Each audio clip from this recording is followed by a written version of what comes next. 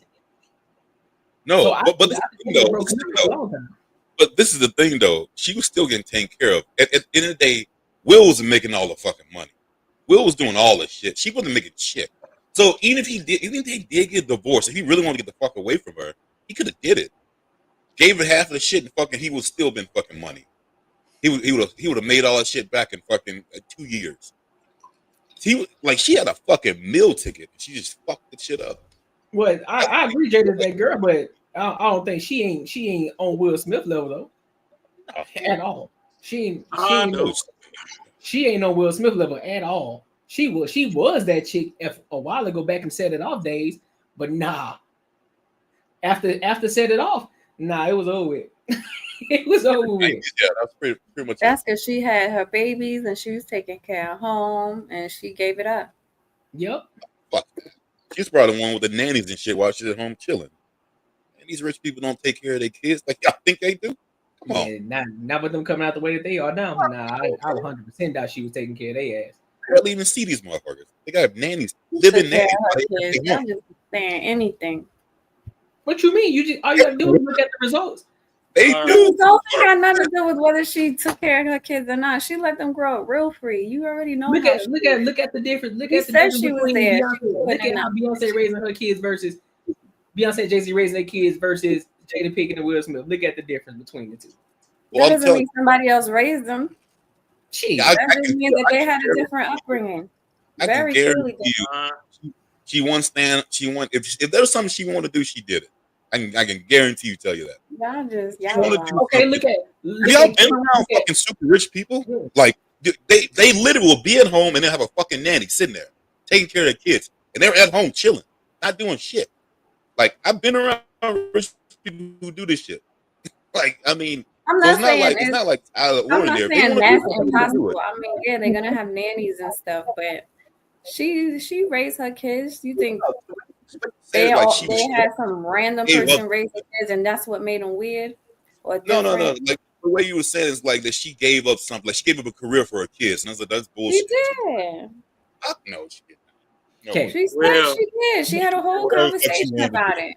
before She I could do jump whatever the into fuck she this, I just want to Y'all give a so shout out to Black ignorant. Excellence, Get out of here. and I want to shout out to Courtney on the 1K. And before I crack this bottle, it's also I'm drinking black. I got that Earl Stevens. Yeah. Glitching out on the camera, but Are it's you that sponsored? E40. You sponsored? No, I ain't sponsored, but I'm drinking black to celebrate Black excellence. So I'm gonna pour this up before I get to talking my shit. That's enough. That's enough. You good? Keep it You're going. not staying that long now. You don't even need the cup, bro. Just drink You're the not staying bottle. that long. We You don't even potting. need the cup. I'm Jamaican, like I told y'all. Drink I that need blood bottle. in my alcohol level. We'll be all right. What you get that cup for? You just take it to the dome. You better get that to these straw? numbers. Oh man, you gonna be drunk quick. Yes, sir. So, ain't nobody playing with that boy ass motherfucker. I don't care about no damn alopecia. You've been out here acting stupid since Land Before Time, making that man look stupid. And he been simping for your ass. That's the king of simps right now. Because you went out there and slapped him over some joke from years ago that nobody even fucking remembered just because he added and compounded on it this time. Now you got the person that you did it for coming out here making you look super stupid because this ain't the first time she said that she ain't asked you to do nothing. Even though we all seen the tape and we know body language and whatever. It's easy to beg somebody to do something with body language when that person knows you. Oh yeah, she gave him that look like you. Yeah, so she gave him that look like, really, You ain't nigga, gonna you do really nothing? gonna let this happen? You bitch, you ain't gonna do nothing. So That's literally what she you gave over him. there on the podcast making him look stupid and moist. Michelle over there making Barack look stupid and moist. All these women get on this mic and they don't Women know want how to be to. in control. I'm telling you, they just want to be in control. Hey, all right, I'm gonna ask y'all a question. Do you think if it was reversed, if she was the star and she was making the money, do you think that she would have held on the wheel that long? As long as he held on to her. No. Even gone in the before in the 90s. Probably been gone like early 2000s. That coochie was gone in the wind. Been gone. I mean, Ain't no shit. way. Will at the crib, and she getting drilled out by her son's friend. And Kay over there saying that she raised the kids right. If you raised the I ain't kids say she right, raised them right. I'm not speaking on it. I'm just saying she raised her kids. No, she didn't. Y'all just run with anything. She the greatest deadbeat after Holly Berry. A mess. I'll put a mean one in Holly, but a deadbeat is a deadbeat. She ain't no damn deadbeat, mom. Are you crazy? Yeah. Who paying the child support? What you talking about? They were together. They took care of their kids. I don't give a fuck what was happening because when y'all put men on child support, all of a sudden they magically fucking deadbeats. You just wilding. Do you see my name? Wow. It should be wild, Roll. You see my cup? Let's get to the next subject before he drink that down.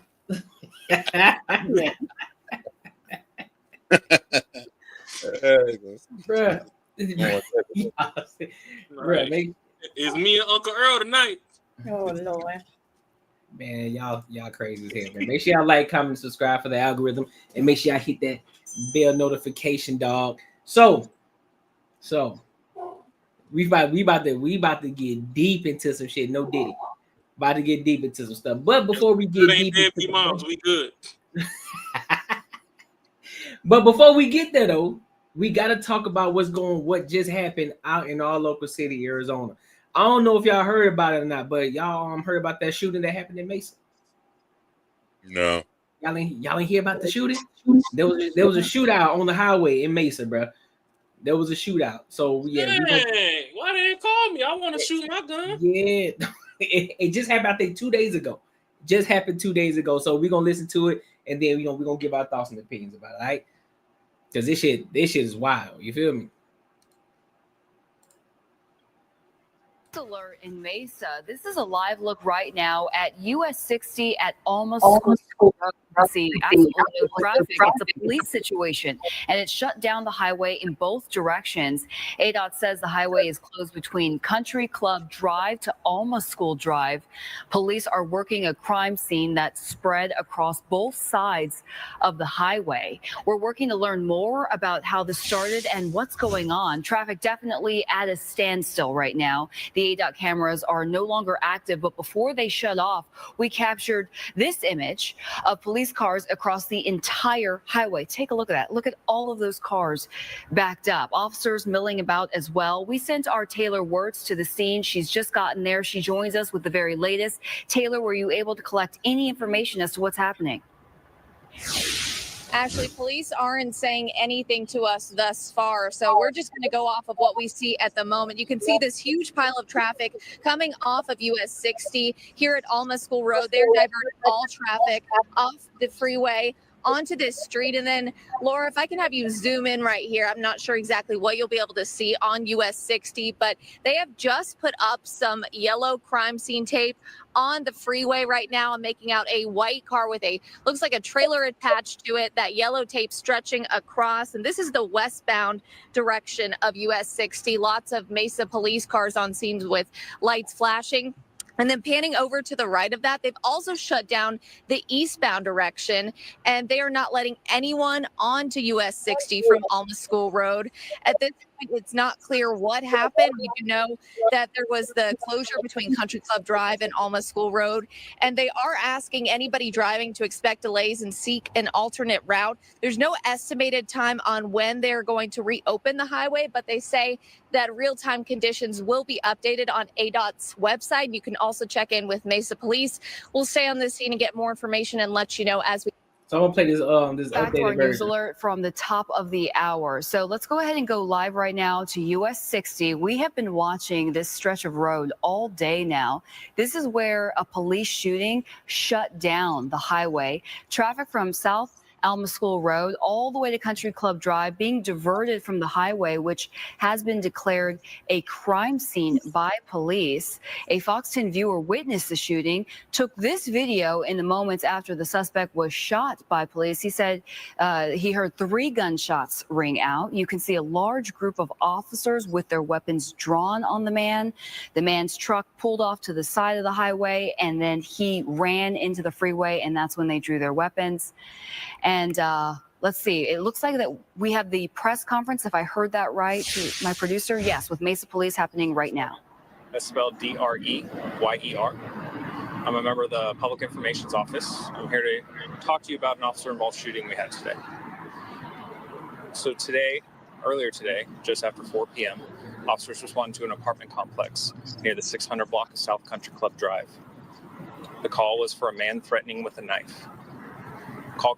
Caller said that the male kicked in a door, grabbed a kitchen knife, and attempted to force a female victim into a vehicle.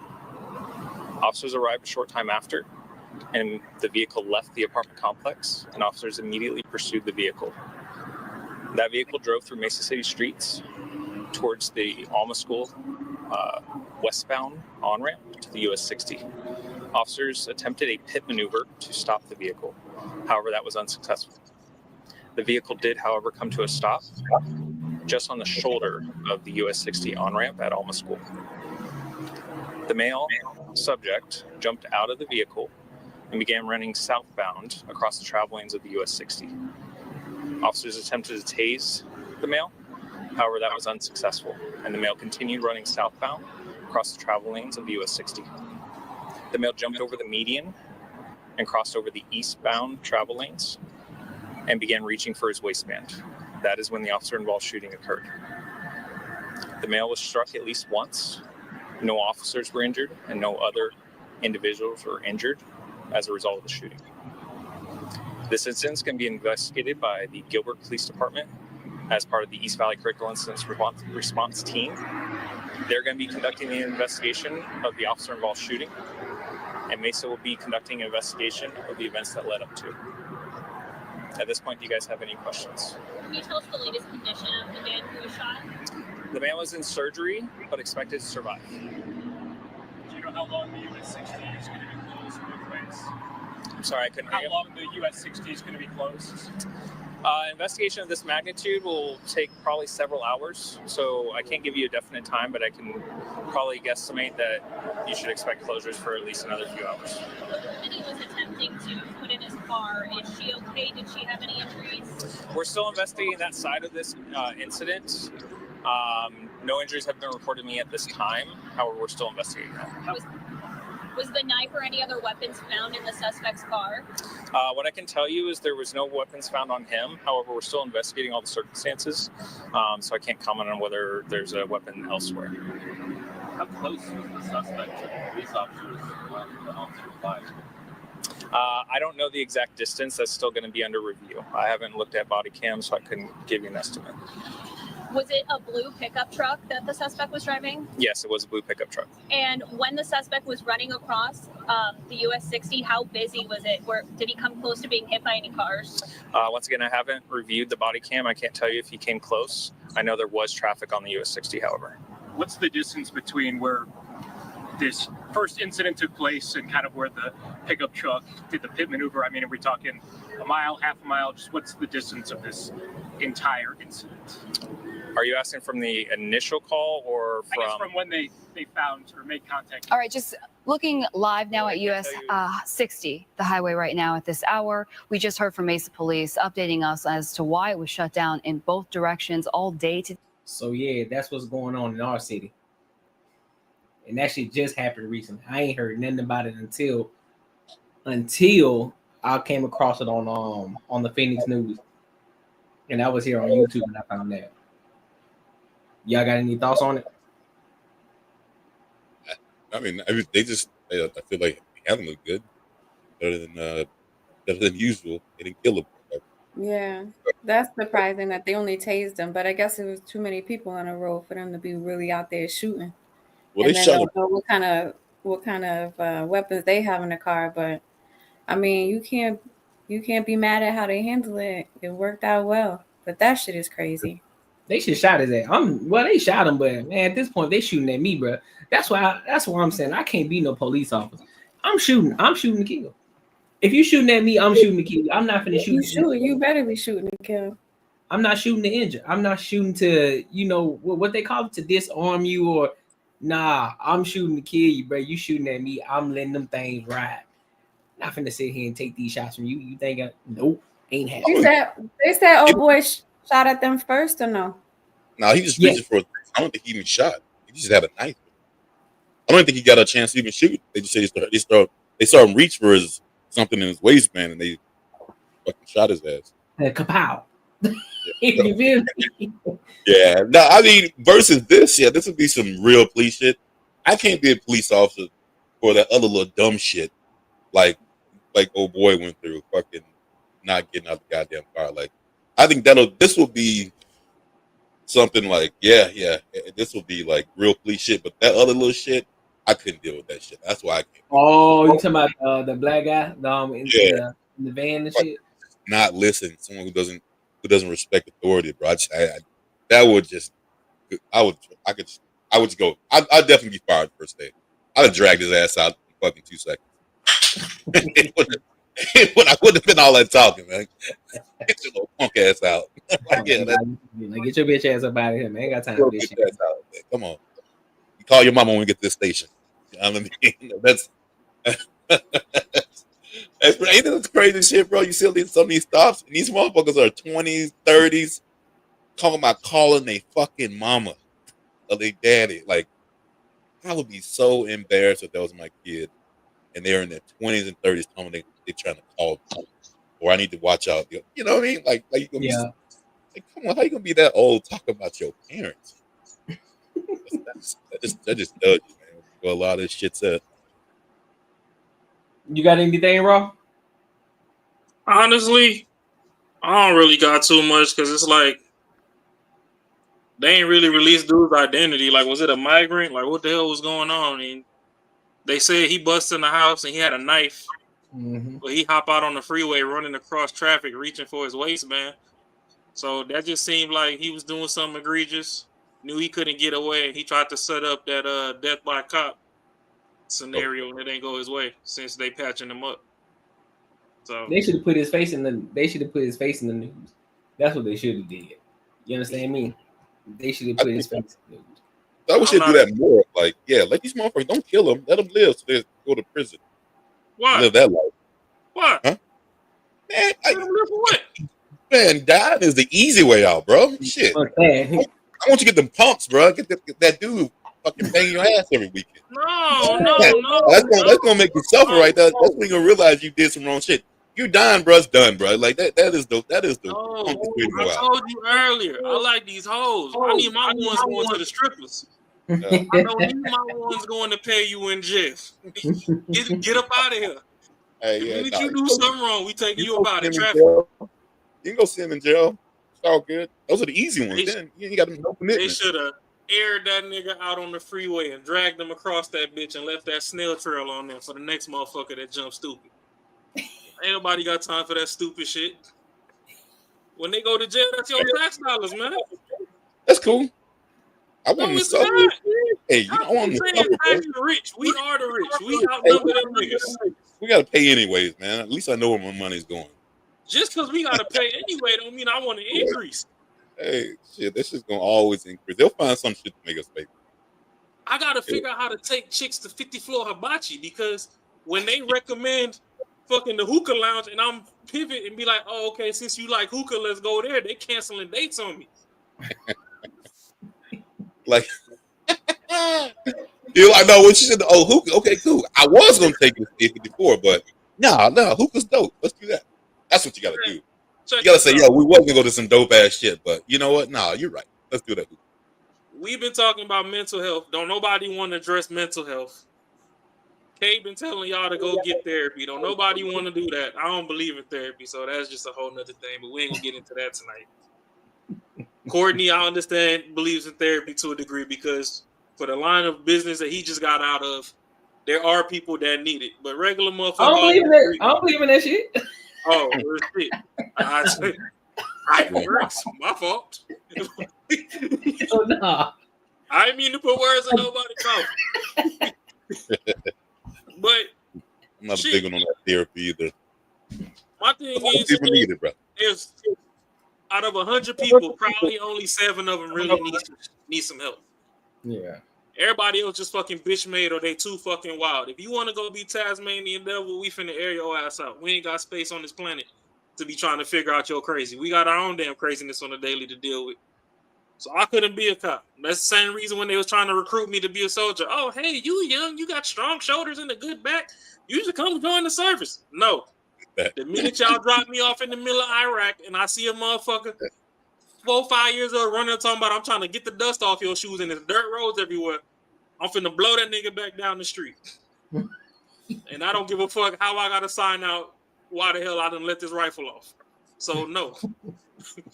No, the first day I would have got out in Iraq, I would have shot myself in the foot. I'm fucking ready to go back. Or you got them motherfuckers that's out there and they talking about them what's them fucking desert spiders they got over there? They said more sound like cracking bones and shit when they walking. Yeah, bro, I forgot. They gotta let the whole 30 out the banana. Let the whole It'll be round like, out. what's going on? I'll be like, shit, I ain't had no rain, nigga. This is the next best thing. He said he would let go all around. So he said, fuck that. The camel spider. Yeah, fuck that. Boy. Emptying the nag on him. Shit. I'm dumping.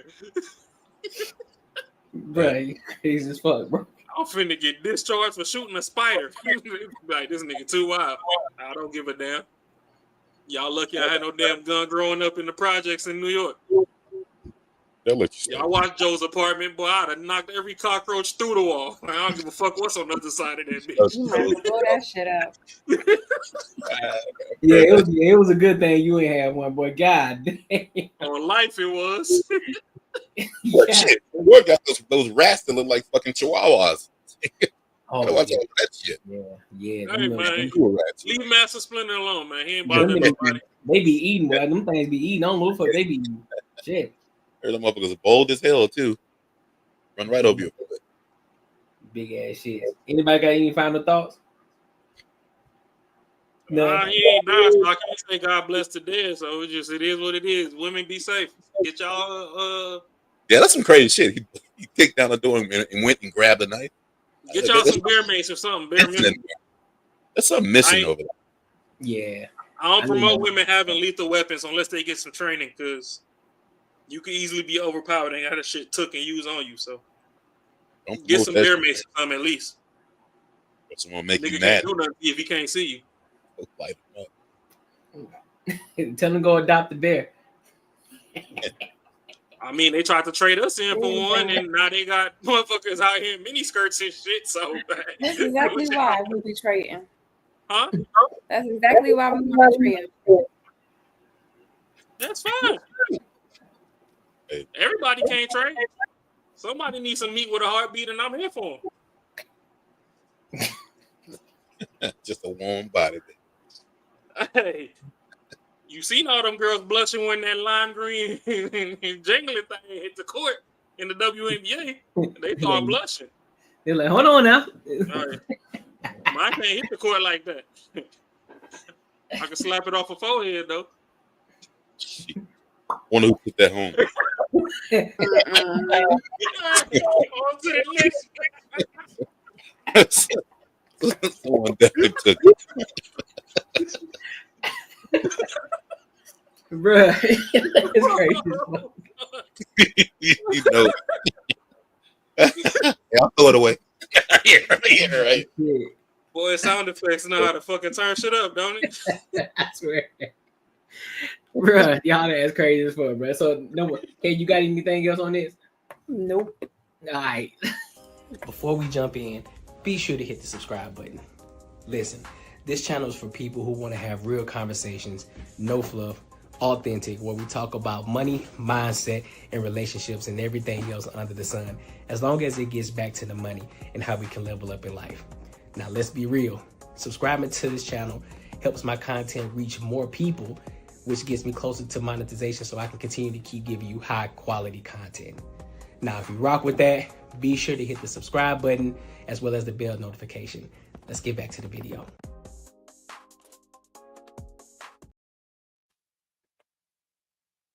Go to this next topic, bro. The main topic of tonight. Miss Sha'Carri Richardson. Oh Lord. The speech to Miss the Olympian. You know what I'm saying? Mama acting out in traffic, man. Acting out in traffic. So I'm gonna play two different videos. So I'm gonna play the actual video, and then we're gonna play her response to after the situation happened. All right. So let's go ahead and get into it. Make sure y'all like, comment, and subscribe.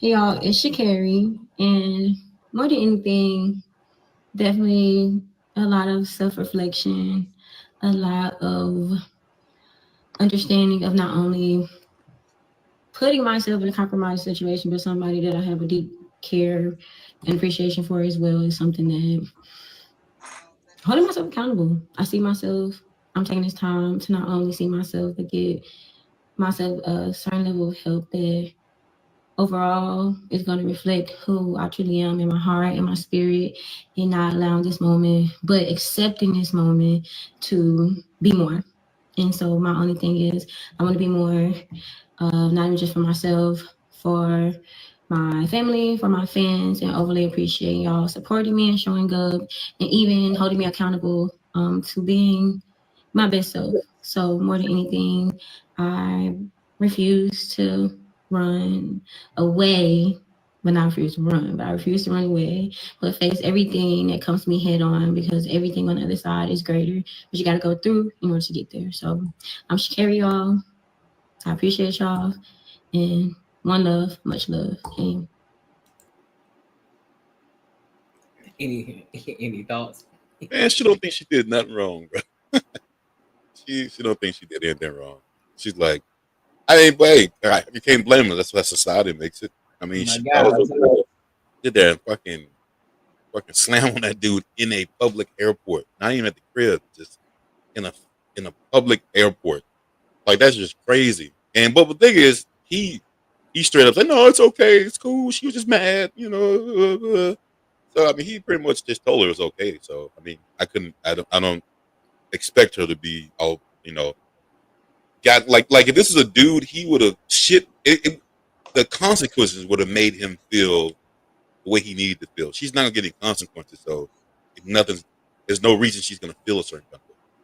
But if it was a dude, he's losing a lot of shit, like 100%, like endorsements, everything's getting taken away from him.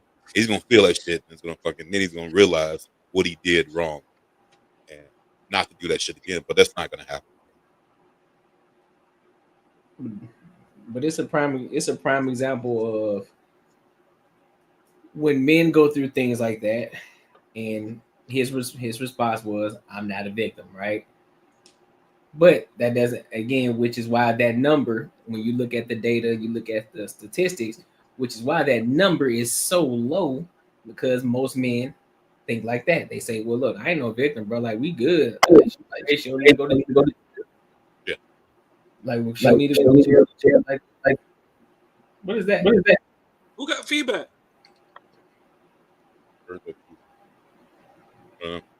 We good? Yeah, there we go. But yeah, and so that's why the statistics are so low.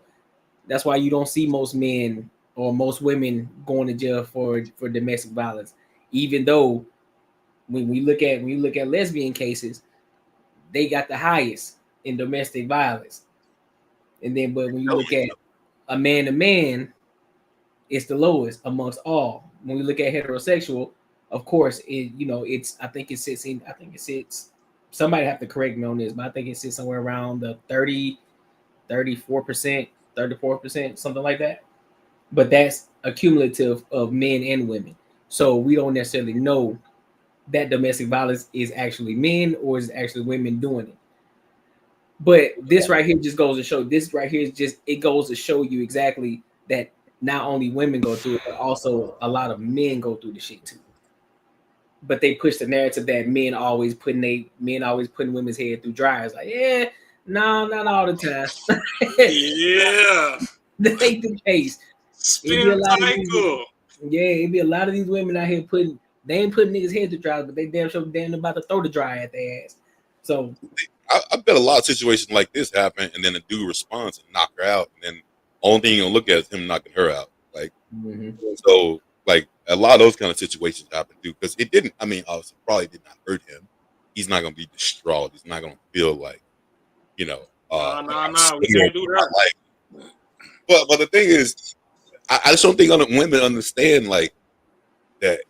A lot of times, like this shit should never happen. Let me not get into that. A man should never hit a woman. But a lot of times, you just gotta just walk the fuck away from the situation, not keep egging that shit on. Nigga was walking away. What's that? He was walking away. No, I'm saying if it was reversed. Like, if he had hit her, like, that's what have been. A lot of times, situations like that happen. Woman's pushing the dude. First of all, since y'all be hating on my ratchets, shout out to my beautiful natural hair black queens. Sha'Carri. Natural hair. That ain't natural. That's a weave, boo. Come on, man. Like I said, shout out to my beautiful natural long hair queens. I said what I said. I done seen her nappy before. She can put the little helmet on. Little helmet. Yeah, put that little helmet on. It's all right. When it's game time, we peel you up out that motherfucker. See, the problem is little helmet is wild. That's facts, DSM. Huh? No, I said that He said Ray Rice comes to mind if things like this was the other way around. Oh, a whole lot of people come to mind when it's the other way around. See, the problem is in the airport, the bed is too far. What she needed was to push him, and he come back, strip her up out that thing, put her through the drywall, reset her emotions. She'd be all right. But you can't do that in the airport. So we just see on security footage, my boy over there getting beat up. The problem is both of y'all are in the middle of y'all careers right now, and you need your body to be at peak form to do what you do. Y'all Who's both her athletes. boyfriend? Huh? Who's her boyfriend? Some little racial. I don't remember the dude's name. I ain't gonna hold you. Anthony. His name is Anthony Coleman. He's a sprinter too. He's an Olympic. But he's a track star. So, yeah. I mean, he need his hamstrings and everything to fucking be in working order. He did something wrong. He Whoa. wrong. No. We not Christian Coleman. It's Christian Coleman. It's Christian, not Anthony Coleman. Christian Coleman, not Anthony Coleman. Appreciate you, DSM. Yeah, so Christian Coleman. You know what happened? She got kicked off a plane because she was fucking talking. She wouldn't do something that the flight attendant told her to do. Like she got kicked off a plane. For real? Yeah. Or are you making this up too? I'm not making it up. She got kicked off. The problem is Kay hasn't found her number and called her to give her therapy. That's the real problem. All these queens telling her that she didn't do nothing wrong. To herself, yeah. If anybody needs therapy, she do. She's the face of America right now. She lost a parent during the Olympics and got caught fucking smoking marijuana. Huh? No, I said, Kay, you ain't finna do that. What? She is young. She young. She come from where she come from, and she got to figure that shit out on America's stage right now. Nah, they ain't give Chris Brown no grace. We need you to call her. I'm not saying she deserves grace. I'm just saying it is what it is. We need you to call her and help her figure it out. Nah, she got other people to call. She good. Nah, they ain't give Chris Brown that kind of grace. They ain't say he good. Chris Brown fucked Rihanna up. Don't matter. She put her ass. Rihanna did the same thing that Sha'Carri was doing with her guy, but Chris Brown just went down to react. No, what we first of all, when it comes to the breezy Rihanna, we not gonna do that. If I'm in a car that's pretty much not mine and it's $1 million fucking vehicle, and you got a disagreement, and I'm driving, and you want to get to swinging. You catching this mean 2-piece, no drink, no biscuit. Yeah, she 100% wrong. So all this shit where everybody trying to make Chris Brown look like whatever, no. Keep your hands to yourself or tell him, hey, pull this motherfucker over and let me out. Thanks. But all that swinging and shit when I'm driving and it ain't no damn Toyota Prius, I gotta return this to somebody that. Even if it was your car and your Toyota Prius, you don't punch nobody in the face while they driving, period. Yeah, don't hit me in my face while I'm driving, period. But at least if I'm in the Prius, we could flip this bitch. I can go get another Prius tomorrow. No, you can't. I get another Prius tomorrow. That's easy. Yeah, I could just be in a go-kart. You in the Ferraris and shit, them shits ain't easy to replace. This don't matter. They hard to buy to begin with. Period. Don't hit nobody in the face. Don't hit nobody, period. Mm-hmm. I mean, it is sad though that we don't talk about Rihanna punching him in the face and all of that first, or doing whatever all she y'all did first. Y'all don't want to talk about what the women do. I don't think it has. Well, it definitely has something to do with the women, but it also has to do with how it's reported. Because, and then the other thing is like they put the pictures of her all over the place, and of course they're gonna make him be the bad guy. That's just how it goes. But they definitely needed to report Rihanna's part more too. That's like every situation. Motherfuckers just don't hit people for no reason. I think there might be some people. Some people might do some shit like that, but most people don't hit somebody just for no fucking reason. Like, go get you a bottle of that, yeah, because you need it. Because ain't no way you just said that. Mm-hmm. People just don't hit. Like you just come to the house and just beat the shit out of your girl for no reason. Women wake up out they sleep and said, "I dreamt that we was on Jupiter," and you talked to another bitch. I'm and talking now about you get men. fucking a 9-piece. Yes, Oh, you yes, talking about men men. do that shit too. Men. They drink too much, they party too much, they got into an What? argument somewhere But he's else. talking Yes, about they he's will talking take about that vice shit versa. out He's on talking about somebody vice else. versa. He talking Oh, about vice vice versa. about men. I'm Yeah. talking men don't just come in because men are the one who do the hurt. We don't want to Yes, do we the do. damage. That's what. Even though she hit you, you hit her. You the only one gonna be looked at. Yeah. What she I'm did. agree to disagree because I will say men do. There is a percentage of men that do hit women out of nowhere, but the problem is men internalize and compound a lot of things. So you don't know Because they're what not his going to trigger might therapy. be. You don't know what that last straw might be that fucking I broke the beg dam. your pardon. What do you say? She said because they ain't going to therapy. Oh well, shit. You can take them now, but Yeah. until then, when they was listening to their mamas talking about how they need to treat this woman like a queen and princess and all this extra shit, and she not acting her role, and he been trying to fucking compartmentalize all the abuse he going through verbally and physically and whatever. You don't ever know what straw gonna break that dam. So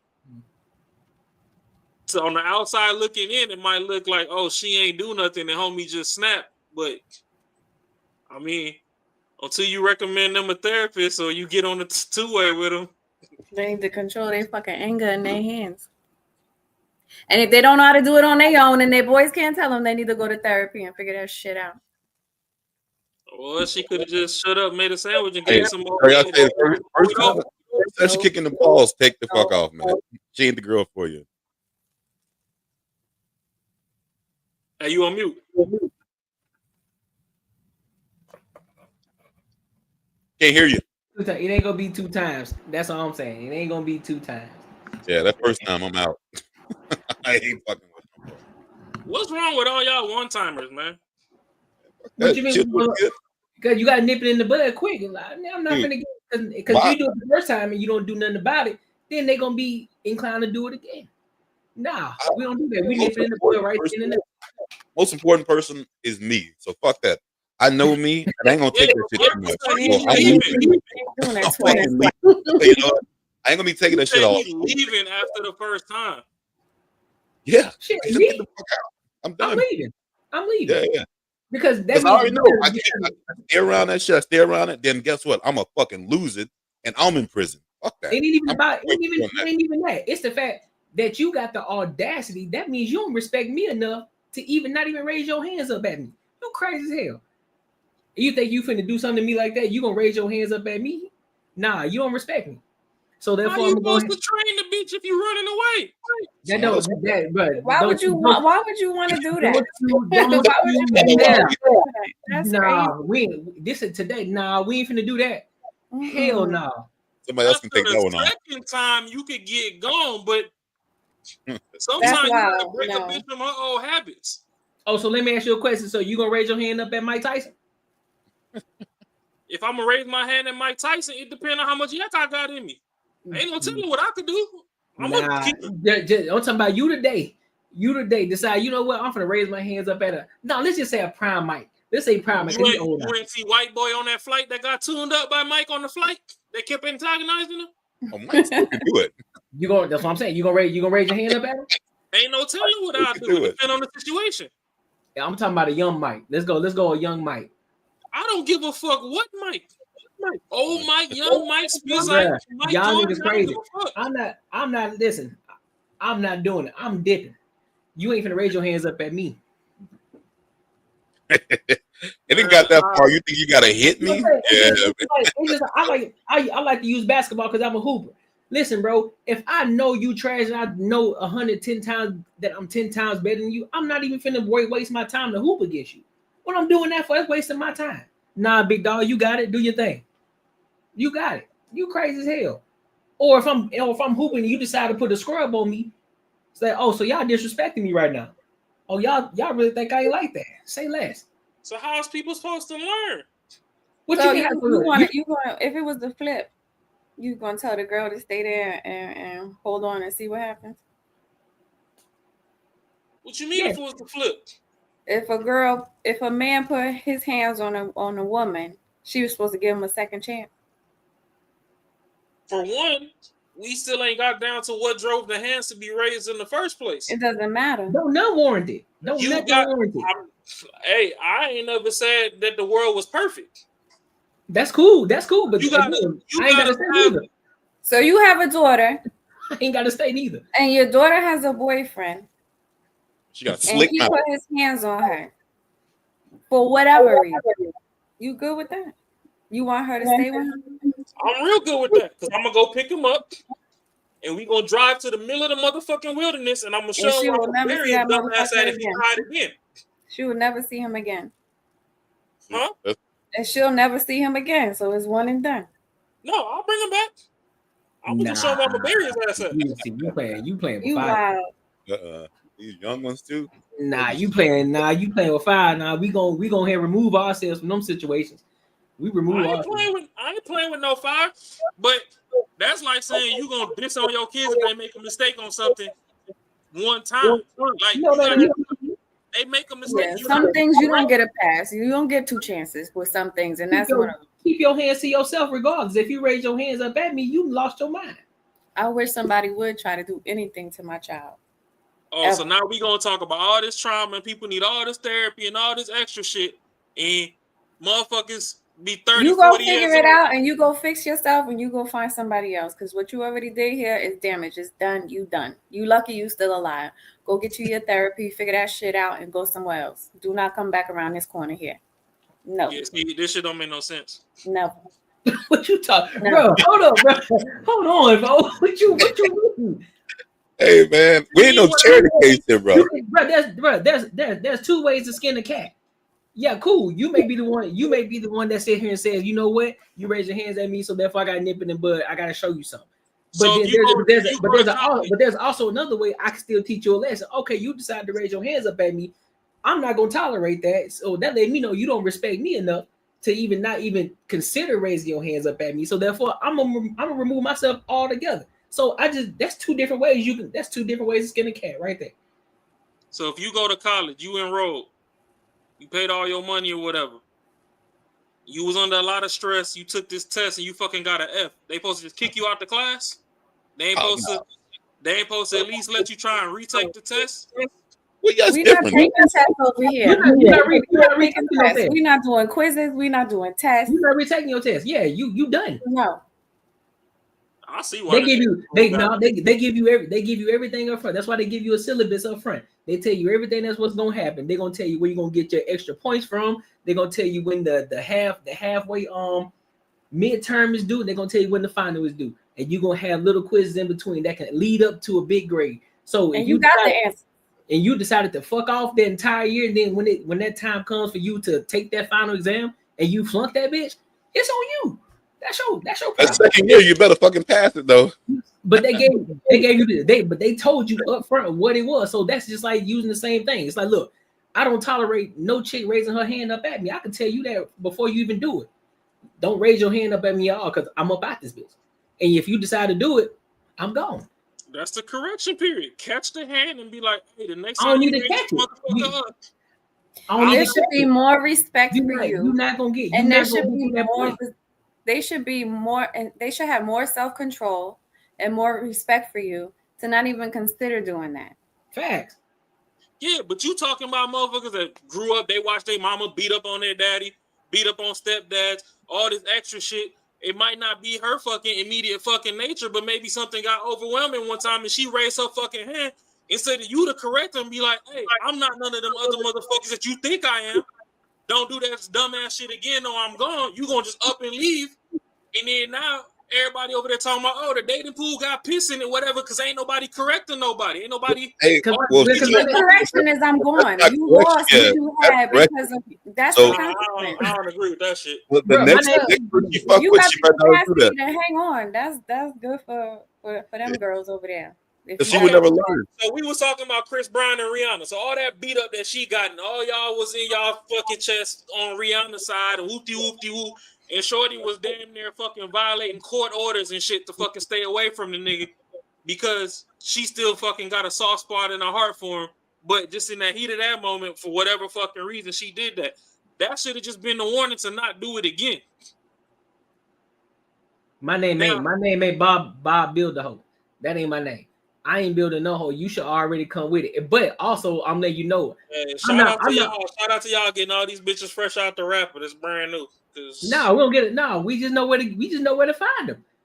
I ain't never, bro. I have never in my 35 years of life had any chick raise her hands at me or even thought about it.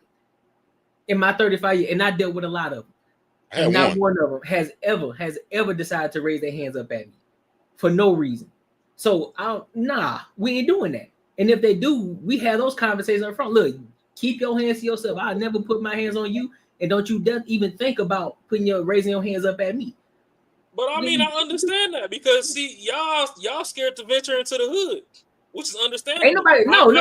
Hold up. Ain't nobody been there. Already been there.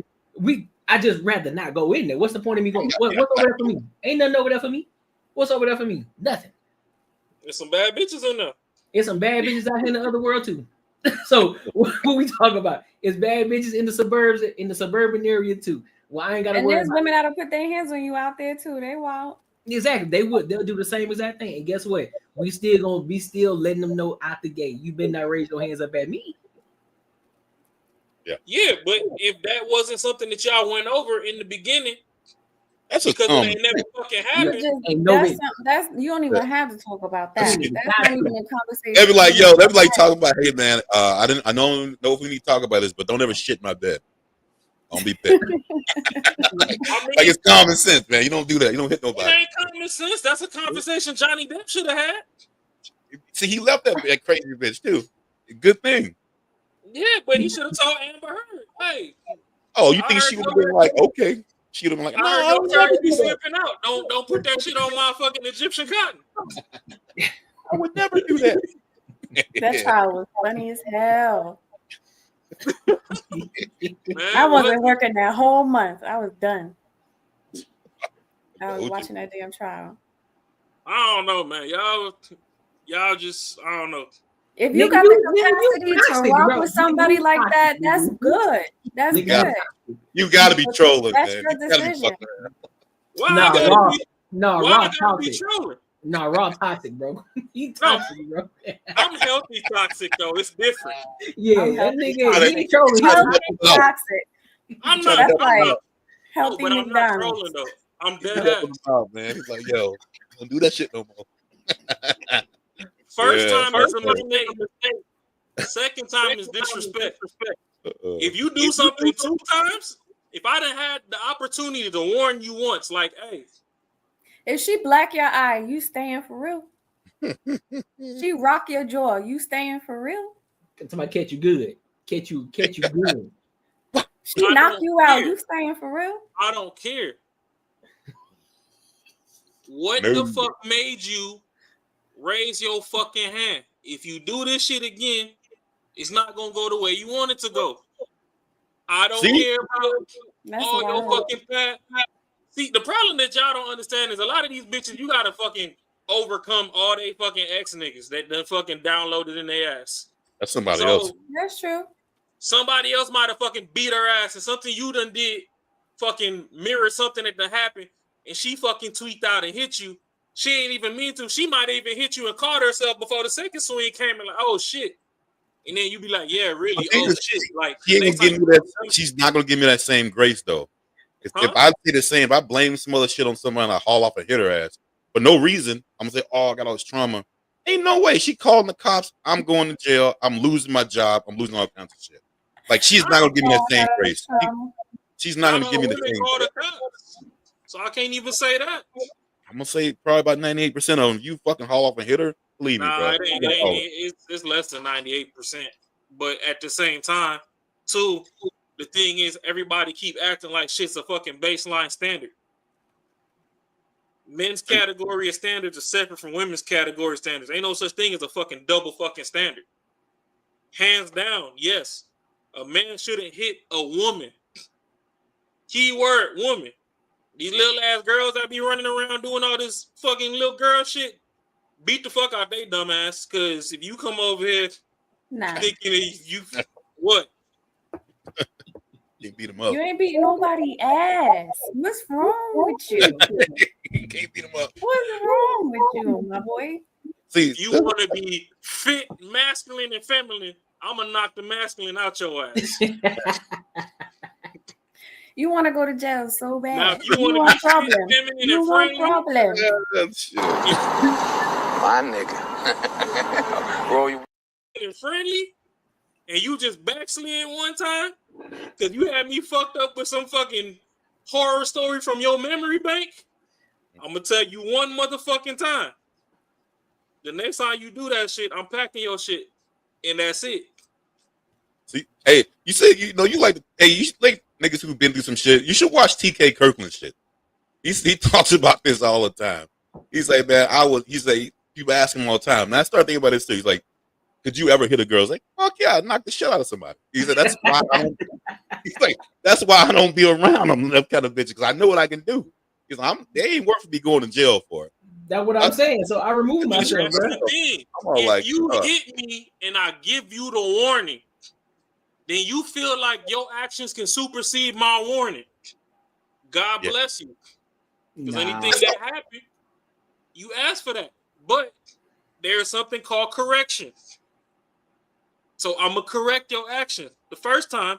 The second time you do it, then now I know you going out your way to fucking do shit on purpose.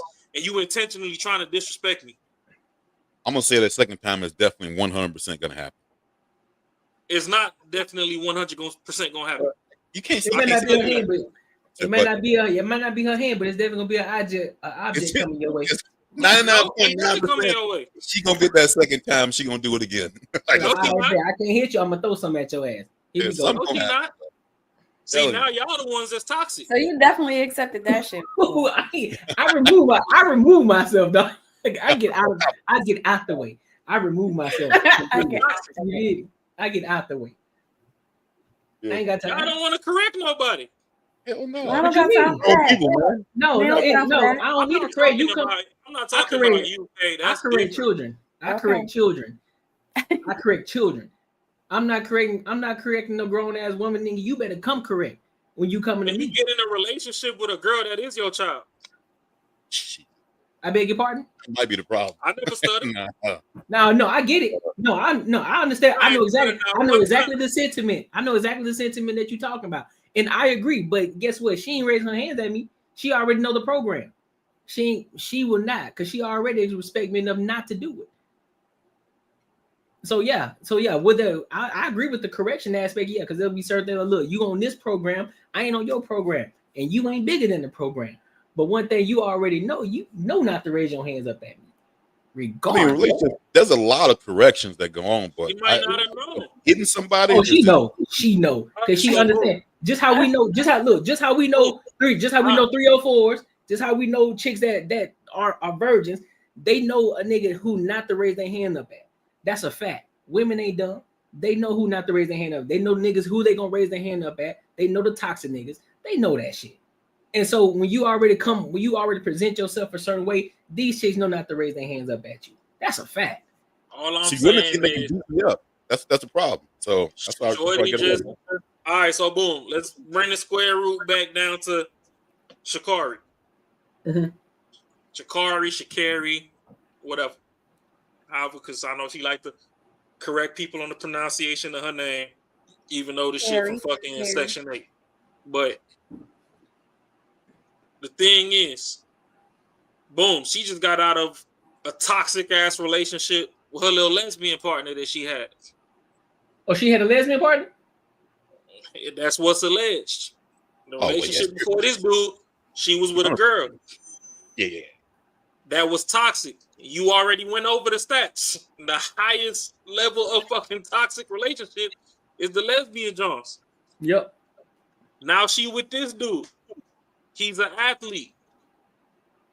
I don't know shorty triggers. Motherfucker could have liked this nigga picture and she fucking in the airport spazzing out on him thinking some bitch was in his DMs trying to talk to him or whatever. Hey, when you calm down, look at me, look at your ex bitch, look between our legs. This motherfucker that slap off my thigh, she ain't had that. That was in her sock drawer. We are not the same. Don't you ever black out and fix your hand ever to raise that shit at me again. especially in fucking public. I'm gonna walk off and leave you right where the fuck you at. I'm not gonna wail off on you. But if I rebook my flight to a different fucking plane, and you take the rest of this trip by yourself, and you get to that hotel, and they fucking say your name ain't on the reservation, you know why. Boom. Now, if you want to fucking raise your hand on me a second time, guess what, bitch? We broke up. Go back to your ex, bitch. Apparently, you like that shit. Take that shit back over there to her ass. Because since that's what you fucking used to. But the first time, I'm going to correct you on the shit. I already know. You a little mosquito. How tall is Sha'Carri? I think she's like 5'4", some shit like that. Yeah, her little hip don't even do no damage. Man, the ones that flip flop, bro. That's a red flag right there. Don't even What? That. What's a red flag? They go from a woman back to a man to a woman to a man. That's not no damn red flag. Shorty needs some heartbeat in the meat. That little silicone ain't hitting on nothing. That motherfucker don't get firm. These bitches spend entire lesbian relationships hitting each other with a floppy disk. They need a hard drive. Man, I don't know. I look at that shit just like I would assume women look at dudes who fuck with dudes and then fuck with girls. Like, I'm not really into that. Okay, so she 5'1", so she 3 inches above being legally a midget. Ain't nobody worry about that little ant. A bug's life. That little hit ain't hurt nobody. Don't raise your hands up at me. I don't care if you 3'2". Don't raise your hand up at me. Oh, if you 3'2", hit me, baby. Hit me. Oh, my little kneecap gonna be bruised, boy. I'm laughing so hard. Hit me as hard as you can. Gonna be tearing them shins up. Nigga, jump off the stool. DDT money, nigga. I'm finna laugh. Hey, like, she just playing. Don't worry about it. Well, I'm finna cut the sink on so it just drop. Every time she hit me, all you gonna hear is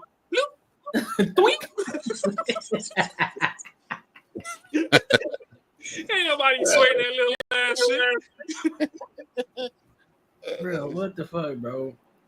And join our Earn Not Given community on Discord. That's where the conversation continues. Yeah, bro. And y'all got any final thoughts on this one, bro? My final thought is, hey, the baseline of this altogether is keep your motherfucking hands to yourself. That part. I don't give a fuck what's going on. If y'all can't solve it with words, then I guess it just ain't meant to be solved. Keep your hands to yourself. I'm surprised she responded though. She still ain't say sorry. No, I mean, she had to respond. She don't gotta say sorry to nobody, but whoever the fuck she put her hands on. I keep that money. She needs to apologize to the people. But she had to respond because the dude already responded. Yeah. And he put a video the on response was moist as shit because he was still covering for her. Yep. Yeah. Because he probably responded, did she something responded. wrong, like I You still said. don't even know what the square root of the drama is. We did something wrong. He didn't do that.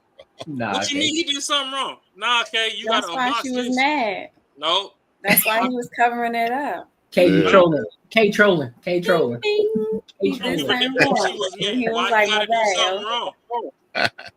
Y'all women jump off the deep end in y'all imagination to begin with. So why it gotta be something wrong? Nah, he did something wrong. What he do wrong? Whatever he did, I don't know. I ain't about to make up. Hey, whatever excuse was, it was wrong.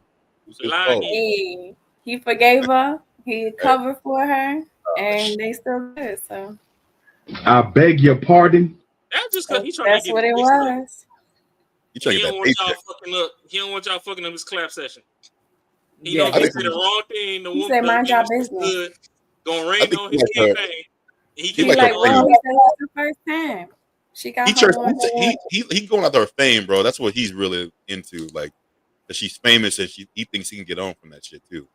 Nah, So, he got his own motion. He got his own motion, bro. He got his own. But being with her makes him better though. He got his own motion, bro. Like niggas ain't checking, bro. Everybody plotting in Marcus' world. Chicks clout like that, bro. Motherfuckers got alternative motives for shit. If he wasn't with her, they ain't even talk about him. Since he's with her, they talk about he's a little bit relevant now. So you know what I'm saying? Like, Yeah. Bro, he was relevant before her, dog. What you Amen. talking about? He's more relevant. Bro, trust me, bro. Marcus be a little Bro, detective and trust shit. me, bro. Wait. He is not with her for the And clout, bro. I'm toxic. He's trying to keep up. That's cap. Nah, bro. So this Hey, nigga went he and got his said, ass beat because he he said was how many more opportunities he's getting for being with her since they're like a couple now. And in the Nigga, public eye. she ain't got no motion like that, bro. They not giving this nigga a brand deal because he talking to her. Right. What's the gym bitch with the football player? Hey. Simone Biles. That nigga not with her because of fucking her. I'm not saying everybody. I'm not saying everybody, but did you listen to what he said though? He was more worried about like her, like that her like ruining her name, ruining like the shit she got coming. He didn't want to fuck up her bag. That's a good thing. Yeah, he didn't want to fuck up her bag. Yeah. She's a midget with quick feet. And we in the fucking protect all women era. Yeah, I'm damn. You think a chick would do the same shit?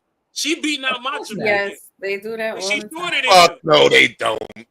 Why do you No, think women stay with men that beat on them, and they cover money, and they don't go to the hospital, and they hide it from their family, and they hide it from their friends, and they don't say nothing until they get beat several times. So if the dude got money, if that dude's got money, her ass ain't staying. She getting paid. She getting the fuck out. She ain't going through that shit. What are you talking about? Who you know famous besides fucking Ike and Tina who stuck around when some dude? I ain't gonna lie, nah, they stick around. But when the money dry up, that's when they start talking. But like who? I don't know anyone. I've heard anyone. Who? People don't say shit. People don't Whitney say shit. stayed with Bobby till she went to the grave. Are you Bobby? Whitney beat the shit out that motherfucker. Are you kidding me? Whitney was the one who was doing all the drugs. Whitney bro. is a twig. Whitney was doing all the drugs, dog. Come on, man. You think Bobby? Bobby was a bad one too, but crazy as hell. But Whitney was right there up with his ass. She was, hey, believe me, bro. She was up there with. We him. just went. She wasn't no saint. She was not no saint. We just went through a whole court case of a bitch that got beat up and wanted to stay with the man. Was he? And Who was pregnant he right famous? now? Is he famous? Is he famous? We just watched Cassie get beat up in front of the elevator. Shit, she was come still on, in Diddy bro. DMs. And she married. You think Cassie was someone who was a victim? Like she didn't have shit to do with it. She didn't want to be in that life. Man, come on, bro. She was getting paid money. She was getting money. I don't care about your sex life. But she was getting money. She got her ass beat, and she. You hear what those? You hear what those? But she those stayed. That's the point. She stayed. You conflating topics. You conflating topics. She wanted to stay for free. He was giving her money though. He gave her $10,000 Bitch payout. got married and got pregnant for another nigga and still in this nigga DMs. It's more than the money. Hey, I'm telling you, nah, I don't think so. I think when he married though. But she's toxic too though. I'm saying like if it was a girl who the dude was just beating up on her for no reason. It's my job as a man to shape and mold the bitch to what I need her to be. So what happened with So you was over there beating up on Diddy. When you get with me, you got one time to raise your motherfucking hand. Okay, what happened with Ocho Cinco? What happened with Chad Johnson? That motherfucker said to stop playing football. Yeah, because he had to stop playing football because he was that ratchet ass fucking one chick from Desperate Housewives that said he fucking put her hands on her. Evelyn, and that was Basketball Wives. He lost his career out of that shit. And fucking, I'm just like, if these motherfuckers got money and they make their accusation, bro, like they don't give a fuck about your career. Is what I'm trying. All I'm saying is we watched Jay-Z get beat up on the elevator. I ain't seen Solange raise her hand since. You get one time. He ain't married. Bro. Yeah, that's because Beyonce checked her. I don't give a fuck who checked. Nah. There needs to be a margin of room for error. Hell nah, ain't no margin of room. We militant over here. Nah. Absolutely not. Absolutely Shit, be militant. That's why all these bitches getting ran through. That could be a lifetime of misery, man. I don't sign up for that shit. It's militant. You know it's not a lifetime. I'm not saying on time 45, fucking get rid of the bitch. It's like 45. no reason to keep out the one. Shit, she ain't gonna stop. There is a reason she needs to learn from the one. If don't none of y'all let her learn nothing, then she gonna do the one on every She gonna single learn nigga her she get with. lesson that first time, and she can try again somewhere else. She can, yeah, she can try again. Keep trying again. So now 30 niggas down the road got fucking. Why you gotta learn? Why you gotta go through 30 dudes? You had your chance. Chance right there. Because y'all women don't learn shit until y'all life on the line. Don't do that. You said to life on the line. Don't do that. Don't do that. I'm not the one put a life on the line. You don't necessarily gotta flash out like that. But women don't learn shit till their life on the line. That's not true. That's not true. That's too close to a crash. So shorty over there with dirty dick Ray, and she knew that nigga was trapping and living a dumbass life, and she ain't know no better until she was in the car with that nigga and she got shot up. Then all of a sudden now she was passive. I'm not thinking that. Nah. That's your people right there. Bro, women ain't dumb, bro. When you a nigga who really ain't gonna give up for the bullshit, I promise you they get their ass right now. Beverly Hills or fucking Gilmore Girl. All y'all can get this damn D. And you get one shot. You something right with you. It got me fucked up like I'm one of them other ones. And I'm gonna let you know I'm not one of them ones. If you like what you got going on, learn to control your motherfucking emotions when you around me. You gotta do that around me. Just get on Love After Lockup. I ain't gotta tell you. You already know what it is. I ain't gotta tell you. Okay, maybe they learned their lesson. Got a nigga that did a 20 piece and get out and shorty raised his hand. And that motherfucker got that damn look in his eye from them fucking 6-7 bodies he done caught in the past. And he done blacked out. And even the white part of his eye done went black. And he told, hey, bitch, you got one more time. Why would she even do that? The first time he looking like that. Nah. She making sandwiches and she sweeping up the house. Yo, you crazy as shit. She needed one like him. Yeah, no. I mean, shit, send my baby to me. Come on, baby. I got something for you. Yeah, it's a no for me, dog. I can get it right. I don't know what the fuck y'all on.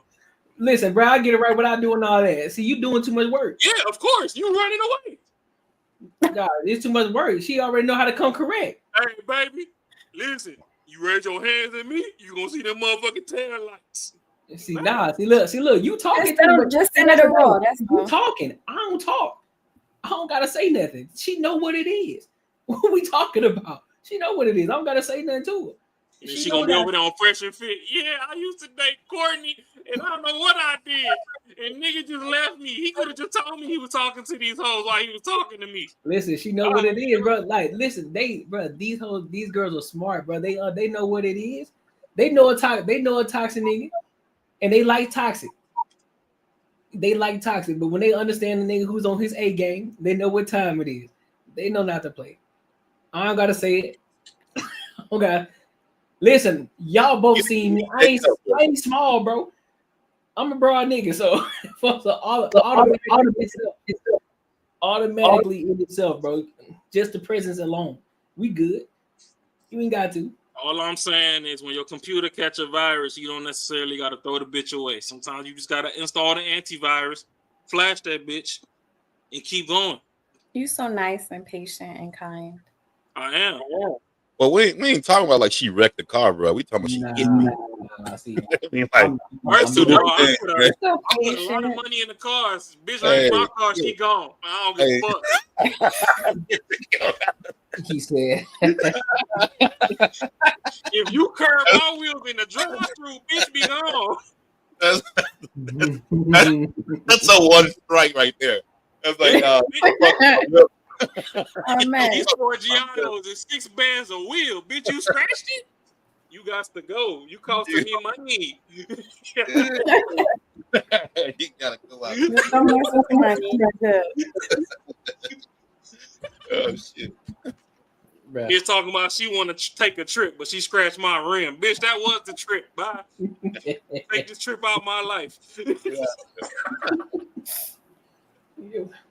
Oh shit.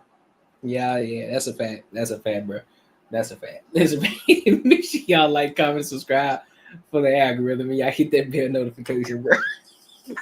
So look, bro, we got another topic. And so since we already on the topic, you know what I'm saying, toxicity, you know what I'm saying, and how men show up. We're gonna talk about this modern masculinity in the manosphere. Yeah. This is how the fuck you go from skirts to masculinity? I know. Mask. I know. This nigga slid across the whole scale tonight. Shout out to 1K. We slide through. You did. We slide through. So look, let's go ahead and get into it. Make sure y'all like, comment, and subscribe, bro. I bet. Concerns around the proliferation of misogyny online and its migration into real-world interactions, especially those involving young men. John Yang has this story about a Detroit teenager's experience and the broader implications of this trend. Like many his age, Brian Campbell says he grew up an iPad kid, playing a lot of video games. You about to lose anyway, it don't matter. And when the COVID pandemic forced schools to shift to remote learning when he was 12, his primary connection with friends was online. I would spend all my time on the internet. Either I'm playing the video game or on TikTok or both. Fortnite, NBA 2K. If me and my friends get bored playing it for 10 hours, then we scroll on TikTok and send each other videos, and then we get back to playing the game. Eventually, content with a specific perspective started showing up on Campbell's feeds. It is so easy to become a top-tier male in the world today because the competition is so ridiculously low. Topics masqueraded as informational kind of male improvement. I think a lot of these people have lived more life. They're rich, they're nice car, all that. Like what society says is the ideal for a young man. The message appealed to Campbell, and the more he engaged with it, the more he saw. Campbell had found himself in the heart of what's known as the manosphere. The term broadly refers to online communities that create and share content aimed at men and boys. But there's growing concern about the ideas behind that content. Misogynistic, often conspiratorial beliefs about gender roles and masculinity. And thanks to a handful of key influencers, the manosphere's reach has exploded. In an attempt to quantify that growth, researchers in Dublin set up accounts on multiple social media apps, posing as teenage boys. Last year, they reported that in less than half an hour, every one of the accounts was fed manosphere content, whether they sought it out or not. In the post-Me Too movement, we've seen this surge of online misogyny in particular. Cynthia Miller-Idris is the founder of the Polarization and Extremism Research and Innovation Lab at American University. Her book, Man Up, The New Misogyny and the Rise of Violent Extremism, will be published in the fall. They land on an influencer who's offering them help that makes a difference, right? Like get 8 hours of sleep and drink water and get to the gym. And they package that with scapegoating of women or treatment of women or an idea of success as being, dominant. And so, your life is improving while you're starting to believe this other stuff. Women sell purity, men sell success. This is seen as a more dominant position. A woman wants sex more than the guy does. The average woman will always cheat more than the average man. That's the sort of content Campbell was seeing. Soon, he was echoing those ideas. How like women want to control us, and us as young men, we have to not be at the whim of women and stuff. I didn't really know what I was talking about, but it sounded good. Campbell's dad, Al, and his older brother, Brandon, who had fallen down similar rabbit holes when he was younger, noticed a change. He started mentioning a lot of things typical of someone who believes that the world is against them, where you think that if you are not, I'll say in quotes, superior, then something's wrong. He was kind of taking on opinions that didn't sound like his own. They were opinions that I myself once had because I had gained them from someone else. While Brian was seeing this material, were you aware of it? I guess I didn't really pick up on it at first. Over time, you say a few things, it gets a little concerning, like, hey, my wife's going to clean up after me, being the alpha male and the this and the that and the type of guy that's the strongest, the baddest, and everybody needs to bow down and respect you, but then you don't have to respect anybody else. When it comes to behavior like this, there's really no excuse for it, but there may be an explanation for it. Psychologist and author Lisa Damore specializes in adolescent development. It's helpful to think about 12-year-old boys in broader context. Girls hit puberty before boys do. So what this means is that for 7th grade boys in general, the girls are often beating them at recess, and then they come into the classroom and the girls are often beating them in school. So if you are a 12 or 13-year-old boy and you have had a very rough day at school where a girl outran you at recess and then had all the right answers when you didn't understand what was happening in class, and you come home feeling pretty small and you hop online and there is somebody telling you, listen, guys are actually great, and the thing that's holding us back are girls, that is pretty compelling. Jamie, I want you to listen carefully. Online radicalization and the manosphere are at the center of the Emmy-nominated Netflix miniseries Adolescence, the platform's most-watched show in the first half of the year, with 145 million views.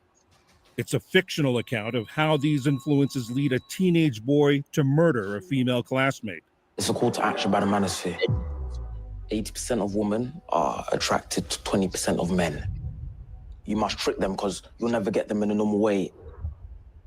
In real life, there's a growing number of examples of manosphere culture affecting interactions between boys and girls. It's like little things like to be back in the kitchen, and even though it's a joke, some people take But it. you got a boring. More games that I've stopped playing because every single time I joined, I'd receive a rape threat. Me and my former roommate Boring. Man, get this bullshit out of here. two different men saying that they were going to have a lot of fun with us that night. Those kinds of things are have migrated from online worlds into real life. Sometimes in ways that boys are just trying to be provocative, sometimes in ways that are really dangerous stepping stones on the way to more harmful and violent content and behaviors. Experts say the key to combating the spread of these ideas and preventing their worst effects is to engage with young men. Don't start with a lecture. Start instead with a question. Ask, have you seen this? What is it like to see it? What do you think adults don't know about this that we should probably know? And how can I be helpful? That's what happened to Brian Campbell in Detroit. Around Thanksgiving 2020, his older brother, home from college, sat him down for a long conversation. So I wanted him to have a more, I guess, reflective idea of how he was engaging with others, how he viewed people, and how he interacted with them, less as like ideas or groups of people, but as individuals. Campbell says that talk helped pull him out of the manosphere. He still sees online videos pushing misogynistic views, but he says he's able to tune them out and click not interested.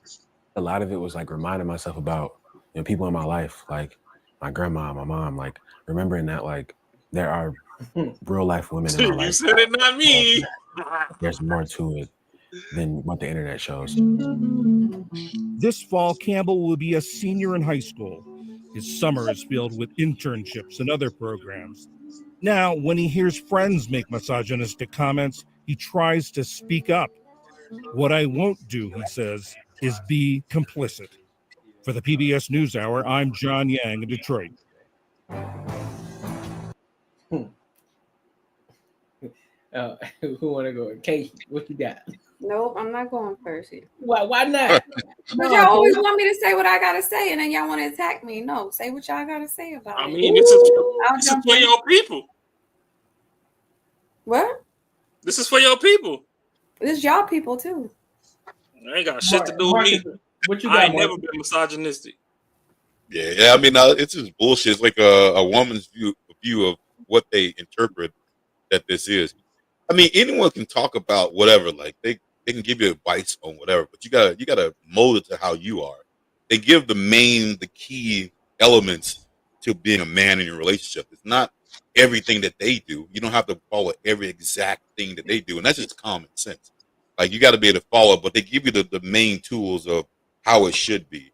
But you don't have to do exactly what they do. But then also, like with these shows and all that stuff, like it's just that, like just like Law and Order, like they put all this narrative on men that we're just terrible people and that we are trying to take down women in every goddamn situation, that we're just trying to dominate and just do all kinds of heinous stuff, which is fucking crazy. I just don't get that part. I think it's bullshit.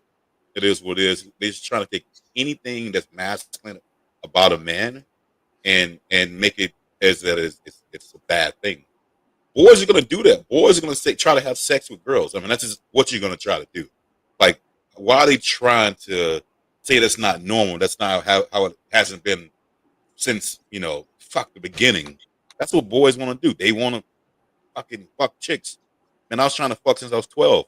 Like, I mean, so that's just the way it is. And so I don't get it. But yeah, the thing is, I think that's one of the problems is for women trying to interpret how a man should go through life, and that's when you have problems.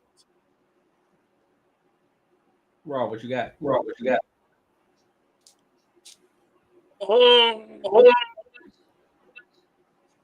Yeah, it's a bunch of bullshit. If we want to keep it a beam, like, so we gonna talk about manosphere and it's toxic and blah blah blah, and then I know I promote myself as being healthy toxic on the panel, but at the same time, I ain't never had a shorty around me that was uncomfortable or not treated right or whatever. Even if she did raise her motherfucking hand, she knew not to do that shit again. You don't get to step out of line twice. So all this shit that they fucking got going on, that's a fucking heap of bullshit, because everybody keeps saying shit's misogynistic, but don't nobody talk about the fucking endless supply of fucking misandry that we got to deal with all fucking day on the fucking internet. Where's the fucking news clips for that shit? Then you got this pickle pussy ass bitch on here that released a fucking book. Ain't nobody finna read your shit. You look like a fucking scarecrow. Like, get the fuck out of here with that dumb shit. I say pickle pussy. Nigga, that shit is in a jar. I don't know if it's dill or culture, but that shit is well pickled. She needs to snap that vinegar on that motherfucker and snap that thing back. Fuck out of here with that shit. So, no, I ain't got time. All these bitches been raising all these moist ass niggas since Land Before Time. I suggest that the nigga that finally, his daddy and everybody done stepped in, go ahead, cut your hair, do your wave check like your fucking brother and your daddy, because with that long ass hair and the path they finna lead you on, you finna be in New Orleans in a red dress.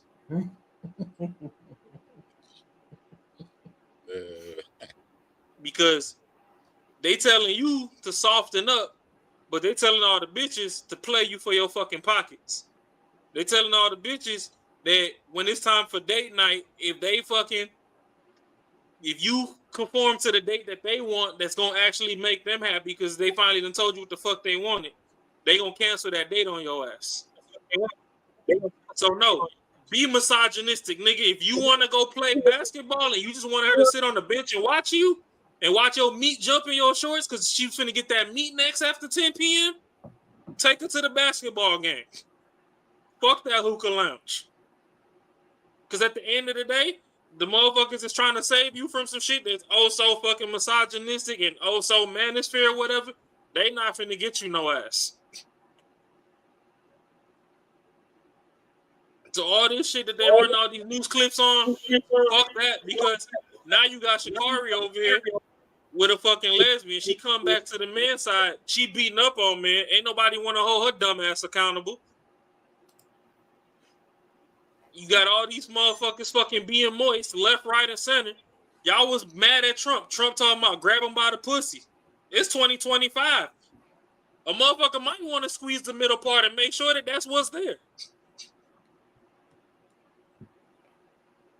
Do you got a snail in there or you got a Louisville slugger? We need to know before we get back to the room.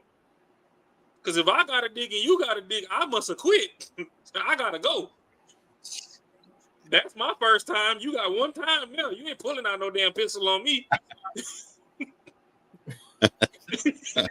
You don't get a second chance on that one. So y'all want to blur all these motherfucking lines and then y'all want to moisten up the fucking men And these women running around here like they fucking He-Man. They scream 3 times and they shit fucking hard as hell. They pulling out straps from the fucking sock drawer and shit talking about bend over, I'm gonna peg you tonight. No, fuck that.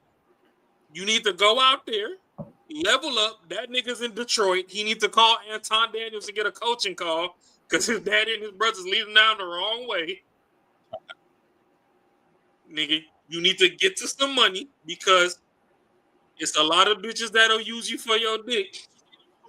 But if you slip up and something happen and that stomach swell up because of it, you gonna need money to take care of what come with it. So yes, go out there, get to a bag, run your money up. Dates cost.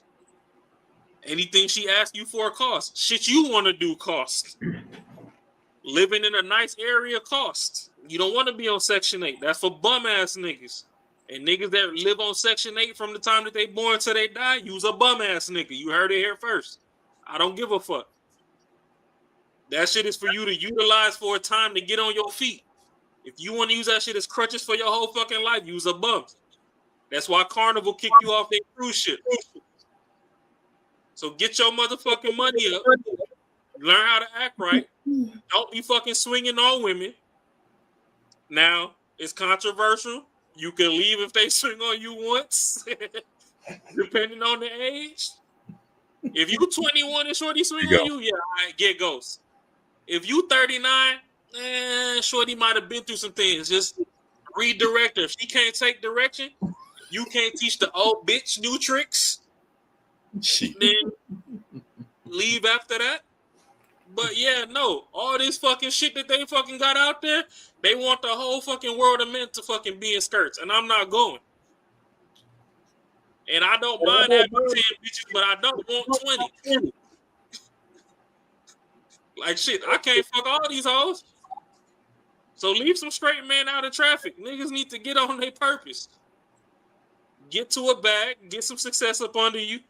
Y'all want the Porsche 911 GT3 RS? That shit costs fucking bread. All these fucking influencers online, ourselves included, we done ran the fucking price of the brick up. Because lo and behold, when that Porsche money come, you gonna see me fucking in that motherfucking Porsche at the track. I don't do side shows. Side shows are for gay men. So if your man out there doing side shows in traffic, he is gay. You heard that here first. You might see it. You're gonna see it. You're gonna end up seeing it in the intro video. That motherfucking takeover is gay. You feel me? If you can't fucking set a lap time at the track, I don't care if it's drag racing, circuit, time attack, whatever. If you can't show me a slip from the track and you talking about, oh, I know all this shit to do in the car, no, you're gay. Go compete where your fucking stats actually have metric and fucking measure up. Yeah. So all this fucking bullshit motherfuckers got going on, all this news clips, and you got all these moist ass bitches that got 16 flavors of rose in their sock drawer. They not looking for you. They looking for Sha'Carri. All that aggression she just took out on Coleman. They want her to strap up and put that on them. They want that green dildo that was thrown on the court. That's what they want. Yeah, they want this that's what they want. They want some shit with some length and some girth. They want a 2-day reset after you drill them through the headboard. If you leave that room and she ain't bow leg and she ain't squirted all over them sheets, I don't know what to do for you, my nigga. Go download some practice. You not Allen Iverson. You need practice. Don't let these motherfuckers lead you astray. Like shit. Y'all niggas shouldn't be over here in liberal arts. That is not your lane, my nigga. These robots is finna take over. We done covered Shenzhen, China the other day when Kay was telling us about how, you know, we need to start focusing on the technology and what the fuck is doing. So keep beating your meat with your friends online, playing Call of Duty and Battlefield 6 betas and shit, waiting on Grand Theft Auto 6 and not get to it back and see where the fuck you at. Because when your bitch DM me, I may or may not respond. A mess. And I don't fucking subscribe to that moist ass shit they got you on. The manosphere ain't never lied. What Andrew Tate done said that was wrong? He said, you like these butterfly doors? Nigga, go get you some money that can afford you some butterfly doors. You like these whores like being in the section with some bottles. Go get you some money that can afford a section that can get you some bottles. There's not too much wrong. Oh, women need to clean up. Okay, well, shit. If you're at work all fucking day and you done afforded a woman to stay at home, that motherfucker better not look like the fucking tornado that hit fucking St. Louis fucking came through the motherfucking house when you get back home. Bitch, you was at home all day. What was you doing? Watching Housewives? So you watching the next bitch do some shit? Because when they run the cameras to that bitch house, that house clean. Cardi B lied to y'all. Because she got on TikTok and Instagram showing how she cook and clean and shit. But she told you all in the song that she don't cook and don't clean. She was sucking some fuck out to some dick until the nigga cheated. That's what unlocked her toxicness. She tried to go from a hoe to a housewife. It's just the So nigga. I'm gonna have to cut you off and give my piece, because I do feel like I was wondering what the hell was going on and why there was so much conversation about women need to be home all of a sudden, and it was just a whole new conversation and a whole different kind of attitude towards relationships and the aggressiveness towards it and the kind of matter-of-factness and the air about people having these conversations has definitely changed recently. And I didn't know there was this whole manosphere thing and it was targeting men, and I didn't even think about the social media, but there's a lot of men out here who are the weaker type of men and have taken that shit way too far. And just like you think a lot of the women are, y'all say women are delusional and they can't get these men and blah, blah, blah.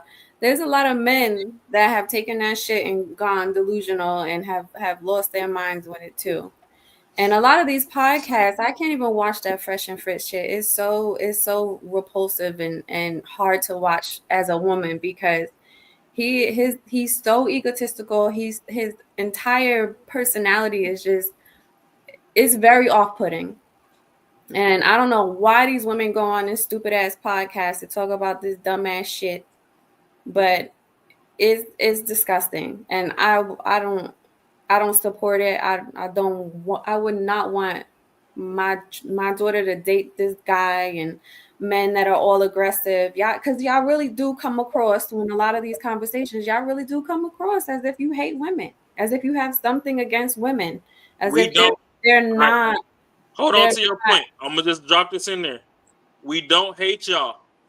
We hate the behaviors that all of y'all fucking like to adopt and not call y'all women out on. But go ahead. Yeah, and it's just the way that he talks to these women like they're pieces of shit, and it's just really off-putting. A better conversation, if he wanted to enlighten women and teach them, a better conversation should be had. But the way that he attacks them on that show is disgusting. It's repulsive. And there's a lot of men who suddenly want to become an alpha and feel all tough and stuff, and they're just disgusting with it. And there's a right way to express your masculinity and have the conversation about it. But these podcasts, they're disgusting. Yeah, I don't know the stuff he says. Like I was saying earlier, like the basis, the core of what he says is real. Like the way his lifestyle is not the lifestyle that I would have, but the shit he says is real. But you gotta also understand, he has like OnlyFans models on his show. He has chicks who are literally delusional, who think they deserve the world and don't want to do shit. Like, he's not having some good girl who's like aspiring, like who wants to be like a wife. But those you never even hear from. They don't even say shit. They just sit there and listen. They're not even talking. They're not the ones who are affected. They're not the ones who are butthurt. The ones who are butthurt are the ones who are selling their ass on there for money and think they deserve certain kind of shit. Just because you may make six figures don't mean you could be in a room with people who earn six figures. You just show your fucking ass. But then you want the same shit though that a person who actually does genuine stuff, like as a normal job, does this, but you want this 6-figure man, and you pissed off that you can't get a good one because you show your ass all day. You know what I'm saying? So I understand how, like, I understand the words he says is harsh, but it's the truth. Like, half is the truth. It'd be the same thing if you had a room full of dudes who stayed with their fucking parents and they play video games all day and think everyone should treat them a certain kind of way. No, you're gonna talk to them a little bit harsher so they can actually understand, like, the shit you're doing ain't gonna get you to what you want. So I understand, like, how you say, like again, like the way he talked, the way he says he had, he has a couple women, he does it like this, and because he has the money and they should listen to him and all that shit. I don't agree with that, but I agree with like his motive behind it. Shit, I do. I think I understand a lot of the conversation as well, and I don't think that he's spreading lies or I think he's saying some realistic shit, but it's just his approach and the way that he berates the women and he puts them down in so many. It's disgusting to watch. It's just the conversation could be way better. He really talks at them. He talks at them as if they don't deserve any respect. It's just nasty the way that it comes across. And for that reason alone, I would never watch any of that shit. I started to see some of his shit pop up and I was like, that is disgusting. But these are the same people who say who dudes who make $60,000 a year are fucking losers. These are the same chicks who say that shit out loud. They'll say these motherfuckers are losers. I would never date someone who makes 60K. Fuck all that shit, bro. So, but he says that to them. He's like, why do you think you deserve someone better? You're a fucking whore that pulled your ass on you. K, where are you at when these bitches is disrespecting me, Marcus, and fucking Courtney on the days? That ain't got nothing to do with me. I ain't around them. That's not so the way you talk to these bitches, this bum ass bitches is living off of niggas, shouldn't affect you. Because half of these, not even half, 85% of these women that go on Fresh and Fit got OnlyFans. That's fine. That's niggas beating their dick in a sock to them motherfuckers on the fucking internet. Mm-hmm. Why they still human. They still deserve respect. You don't got to talk to them as if they some nasty shit on the street. A bitch can't even hit Courtney or Marcus or they out the door. What respect do you deserve? What you mean? What are they doing so terrible that they don't deserve respect? You on a podcast with these women. And now all of a sudden, because they're delusional and because they shake their ass and make you pay for it, just like the strippers you love to go watch and all of this other shit. Just because that's the shit that they chose, now all of a sudden they can't get no respect. You can't speak to them respectfully. And how many to get your point across? That's egotistical. That's egotistical. That's terrible. It's land before time. Outside pimps and players, who the fuck was respecting strippers? And it's just, but you bringing these people on this podcast to have a conversation with them just to disrespect them. I feel bad for all the women. I feel like they should have more respect for themselves before going on this stupid ass podcast. I think it's terrible. I'm not going to change my mind about it. The only reason those bitches is going on that podcast, they're not looking for love. They looking for subscribers. They want to get some fame, and that's sad. If you gonna promote your whole ass business, you gonna get treated like the hoe you is. It's sad. Because and I don't know, and he's making money off of this dumbass shit. And these bitches making money off all the niggas in the chat that go jack off to they fucking whole ass pictures once they get off the damn screen. That's all around. It's so low no, character. If you gonna be selling your ass for 2 to 5 years and doing nothing with it, we gonna let you know that hey, when you done selling your ass, ain't nobody out here taking you serious. But hold on, let me give a different perspective real quick. So I watched a lot of Fresh and Fit. I've watched a lot of Kevin Samuels. I've watched a lot of whatever podcast. The only time you really see guys like Myron, Brian, or Kevin Samuels go off is when those women give off that same energy. When they jump out their body. When they start to get rude, when they start to overtalk a lot, when they start to be obnoxious, they start to get belligerent. That's when they take off. Well, when they're having normal conversations, they're having normal conversations. There have been plenty of times, even when you have thoughts, even when you have little thought pockets who are speaking some sense, Myron is talking to them like a human being. Kevin Samuels talking to them like a human being. Brian talking to them like a human being. But the moment that they start to get triggered, they start to go off the rails. That's when things start to go left. Because they always give them a warning up front. They say, hey, stop over talking. You talking too much. Yo, chill out. Then that's when they go off the rails. Like, hey, motherfucker, I told you, shut the fuck up. You ain't nothing but all this extra shit. Because they ask questions up front to get an understanding, to get the context of who they are and what kind of person that they actually are. But once they start to dive into these deeper conversations because of the questions that they ask, then that's when they get to the nitty-gritty of things. A lot of times what happens is a lot of people, they tone police. They miss the information. It's all about tone police. Okay, I heard what you said, but it's how you said it. Fuck that. The message is the message, regardless of who said it or how it was said. The message is the message, because now we're having a conversation at the end of the day. Do you want the message, or do you care more about the tone of how it was said? The tone is also important. You can't say that the tone isn't important, because It's if not. a dude came up and started talking to you with a certain tone, you're going to take it a certain way.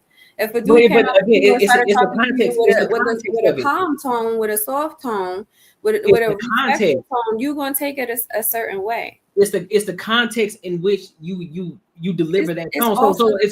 So if we're all on a panel, and if I'm right out the gate, I'm automatically aggressive. Of course, automatically you're gonna get aggressive with me. But if I'm starting to ask you if I'm asking you certain questions, and then I'm just telling you straight out the gate, like, okay, well, look, this is what it is. You are 304. It is what it is. Based off of the question that you asked, based off the question that I asked you, and you gave me the response back, I said, well, yeah, basically, yeah, you just a 304. Nothing wrong with my tone. I just told you straight out the gate of what it was. Like, yeah, you're a 304. Based off of the question you asked, you just a 304. Well, what the fuck you mean? I ain't no motherfucking 304. Hold on, calm down. I never even raised my voice. I just said you're a 304. Why you going off the rails on me? Then that's when I reciprocate that same energy back. She's like, no. Every single clip I've ever seen, these girls were talking regularly. You said clip. And he was going crazy. Hold up. You said clip.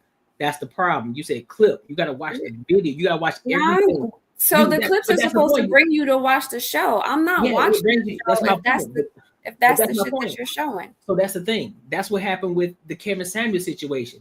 Everybody was going off the rails when he told, because he went viral based off of that video where he said, look, you average at best. And everybody was like, whoa, what the fuck? You just told a chick that she was average at best. So then myself, and I'm using myself as an example, when I saw that clip, I saw the clip first. When I saw the clip, I said, damn, that's kind of crazy. But then I said, you know what? I used my objective mind, and I said, you know what? Let me go figure out how in the hell they got to that point. When I watched that entire video, I saw where it came to that point. And that's the part that was clipped up, because that was the one that was going to go viral. But I see how it led up to it. When you see a lot of clips from Myron, when you see a lot of clips from Byron, when you see a lot of clips from Kevin Samuels, there's things that led up to that point. But it was clippable because that was something that was going to bring the eyes, that was going to bring visibility to the platform and bring people over to the channel to watch it. So when you see the clips, you got to watch the whole thing, regardless if it's distasteful. You got to watch the whole thing. I have no interest in watching that. That's cool, but that's cool. But you can't say Kevin Samuels though. I did see a couple of his clips, and even though I thought it was like coming off crazy, he was still like respectful in the conversation. But again, you still gotta watch the whole thing. I didn't have an issue with Kevin Samuels. I watched a couple of his videos, and what he was saying was fine. This guy is the one. What you calling him, Myron? No, the guy. The one that we see on the yeah, that's Myron. So again, we watching clips. So again, you gotta watch when you see things like that. You gotta be able to look. I'm not interested. You gotta look out there. That's cool. What is the purpose? What is the purpose of his podcast though? Is he like trying to save a whole? Like, what is the purpose of it? No, I'll give you an example. I'll give you what it is. So first and foremost, you got to look at the whole thing, because if you're gonna say that he's distasteful and all this, you have to be able to say that with an objective mind, knowing that it had to lead up to that. He didn't just come out the gate and just start going off on people. That's all I've ever seen from him. That's why. Of course, because it's a clip.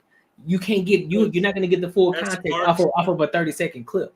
But Clips when you part look, of at the entire but when you look at the entire aspect of it, you have to realize where it started from and how it got to that point. But their main thing is men. They focus on men. It's like, hey, I need you to learn how to level up, become better versions of yourself, get your money up, get your weight up, get in the fucking gym, become the best versions of yourself, become a high value man. That's their main goal, because they talk about money too. Outside of this, they have other things too that they talk about it, which is money. When it comes to having the women on the panel, what is the purpose? Well, women. They're showing you exactly the type of women and how they think. That's what they're doing. They're But showing he's you only exactly he's only bringing on hoes. Like, is he bringing on No, any women that have? See, the problem is you watch the clips. The clips are the thing that's supposed to bring you to the channel. It didn't bring me to the channel. No. All the clips have to do is spark emotion. They don't have to bring you to the channel. Yeah, it is your job to go negative. see why. I don't need to see it. Whatever got to wherever it got to that. So the thing is, 85% of the women that go on there, I'm not personally, for me, if you on OnlyFans or whatever, I don't automatically out the gate call you a hoe. Are you doing hoe activities? Yes, but all these bitches ain't fucking dudes on their OnlyFans. Some of them just set the camera up and play with their roles. If you doing, that's someone else saying that you a hoe. And that is their definition. I'm not gonna throw you under that blanket like that. Shit. Because it's a lot of these bitches that's doing all that shit by themselves solo, and they still ain't gonna say hi to your ass in traffic. To me, a hoe is the bitch that actually go there with you and hop in that back seat and suck you smooth the fuck off the bone like you some fucking turkey neck on Thanksgiving. Yeah, she a hoe. So the thing is, like, a lot of these are the chicks that all this digital modem that then came out in the last 2 to 5 years since COVID. Hey, if you want to fucking be an internet personality, that's you that got to go compete with AI. Because soon enough, somebody going to go on Chat GPT and they going to have fucking Susie from the fucking Google Chrome fucking blasting all sorts of fucking alien juice across the screen. And motherfuckers ain't even going to fucking subscribe to Rhonda down the street no more. So that's what they want to compete with. That's what they want to compete with. But as far as those clips go, those clips is the most passionate moments of the show. You're supposed to go back and see what led up to that. If you know 85% of these motherfuckers is a certain way, you still need to see what triggered the fact that this got that way. Because ain't nothing that Myron really saying going fucking over. He ain't going out his way to attack these women. Kevin Samuels wasn't going out his way to attack these women. The difference between Myron and Kevin Samuels was seasoned. He was talking to older bitches. You can have a little bit more reserve with them. These hoes like to try and talk over you. So yes, eventually the nigga get to yelling, and then the clip go fucking sensational. And now you don't want to go see where it started from, which you need to. No, but I don't need to. No, actually, you do, because I don't. There's plenty of other podcasts I could watch where we can have a conversation. But you got Kevin Samuels did this shit. Fresh and Fit do it. Ugly Money do this shit. There's a lot of fucking podcasts that fucking have women on there and they do this shit. And even the women that be on Ugly Money shit, they be chilling half the time. But once they say dumb shit, Ugly Money got his way with his sound effects and shit that he go crazy and get his point across. And motherfuckers see that and half the time the chicks he be talking to be laughing. But that's just his way of delivering the message. So no, all this whole the message needs to be delivered on a gold platter with silverware. That shit is out the window. These hoes I ain't gonna hear it if it's not. You finna get these motherfucking saltine crackers and gummy cheese. Nah. But yeah, you were asking like who was meant for it. It's meant for men. I'm guessing probably more younger men who see like these type of girls that most dudes go after. The ones that are hot, the ones who are just, at the club and all that shit, maybe in the strip club, and see exactly like how they are and how they don't really give a fuck about you. So like for me, for instance, when I was like 22, I met this stripper at the strip club and fucking end up asking. I asked her if I could take her out, took her out to the mall, and like it literally was trying to make this chick a girlfriend of mine. Like, I ain't bullshitting you, man. Like, I was like, all right, it's gonna be cool. My friends gonna think I'm cool as fuck. You know what I'm saying? Just like dumb shit. Like, and then I remember taking her back to her apartment, and I swear to God, there was about 6 niggas outside waiting for her to come back. I was like, and yo, I dropped her off. I was like, yo, I'm gonna call you later. Like, and I'm for real. I hit her up and not you ain't get no head or nothing. No, I'll never hit that shit. And then, like, not even seeing like how dumb that was. That I was literally trying to, just because she was hot. Just that's it. Like, and I was like, all right, just trying to like not just even just smash, man. Like, whatever's gonna come out of it. So that kind of show shows you that shit is not the way you're supposed to go about it at all. Shit, breaking bread with no head is a sin, hey, bro. It's just crazy, man. But no, but yeah, no, I do agree with the fact that there are extremes. There are some guys who never been through it. They never touch no grass, so they don't understand how to operate. They just use a whole lot of talking points. But they really are trying to villainize this manosphere, the manosphere aspect of it, because all it is barbershop talk, the shit that men used to talk about in the barbershop. And so what they're doing is guys who are seasoned, like the Kevin Samuels, you know, some of us, you know, who actually been out there in the world, you know, guys like us who've been to college, or guys like Jay Ben, you know, who've been out in these streets, you know what I'm saying, been thought pocketing it, you know, all these different things. Hey. You feel me? So we understand what they're talking about because we actually lived the shit. We done it. We know I how wasn't to enrolled in college, but I slid through there. yeah, you feel me? So I grew up as a baby of 2 older brothers. So I understood how to move. I knew how to look at the difference between what a virgin was and what a hoe was. I can see that. I can spot that right together. Oh yeah, she down to go. So bad. I can fuck with that. I know exactly where to slide her versus this virgin over here. Like, yeah, bro, I'm gonna have to come correct with this one because this the one I want to keep. This the one I'm bringing home to mom. I ain't gonna fuck off on her. But this one over here, oh yeah, she for play. I'm fucking with it. Just for the play aspect of it. But I'm just saying it in that aspect, right? But the extreme aspect of it, I don't agree with it. I don't agree with the extreme shit because that's not reality. That's not real life. But what the manosphere actually is, and what people try to demonize the red pill, is actually to help men to better themselves, to level up in every aspect of their life. Physically, mentally, spiritually, financially, all of that. That's what it is. They definitely are pushing that. They definitely didn't mention any of that. But that's what I'm saying. It's the women don't see that. That's why they demonize. That's why they call it toxic masculinity. That's why they call it misogynistic, because y'all don't see that because there's no such thing as toxic they aren't talking to y'all. So I'll give you an example. Myron, this guy right here that we're looking at, he got a book and it says Why Women Deserve Less. So first of all, that's a great marketing. That's great for marketing. Why? Because it's gonna raise eyebrows. It's gonna cause a lot of. It's gonna ruffle some feathers.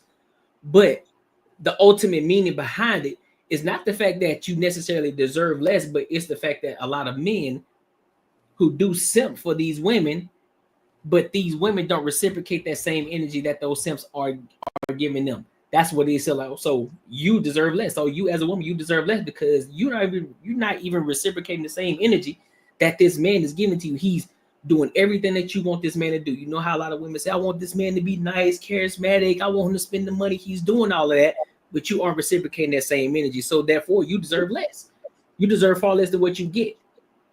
And so he's telling men, like, hey, you don't need to simp over these women. You don't need to simp over mediocre pussy.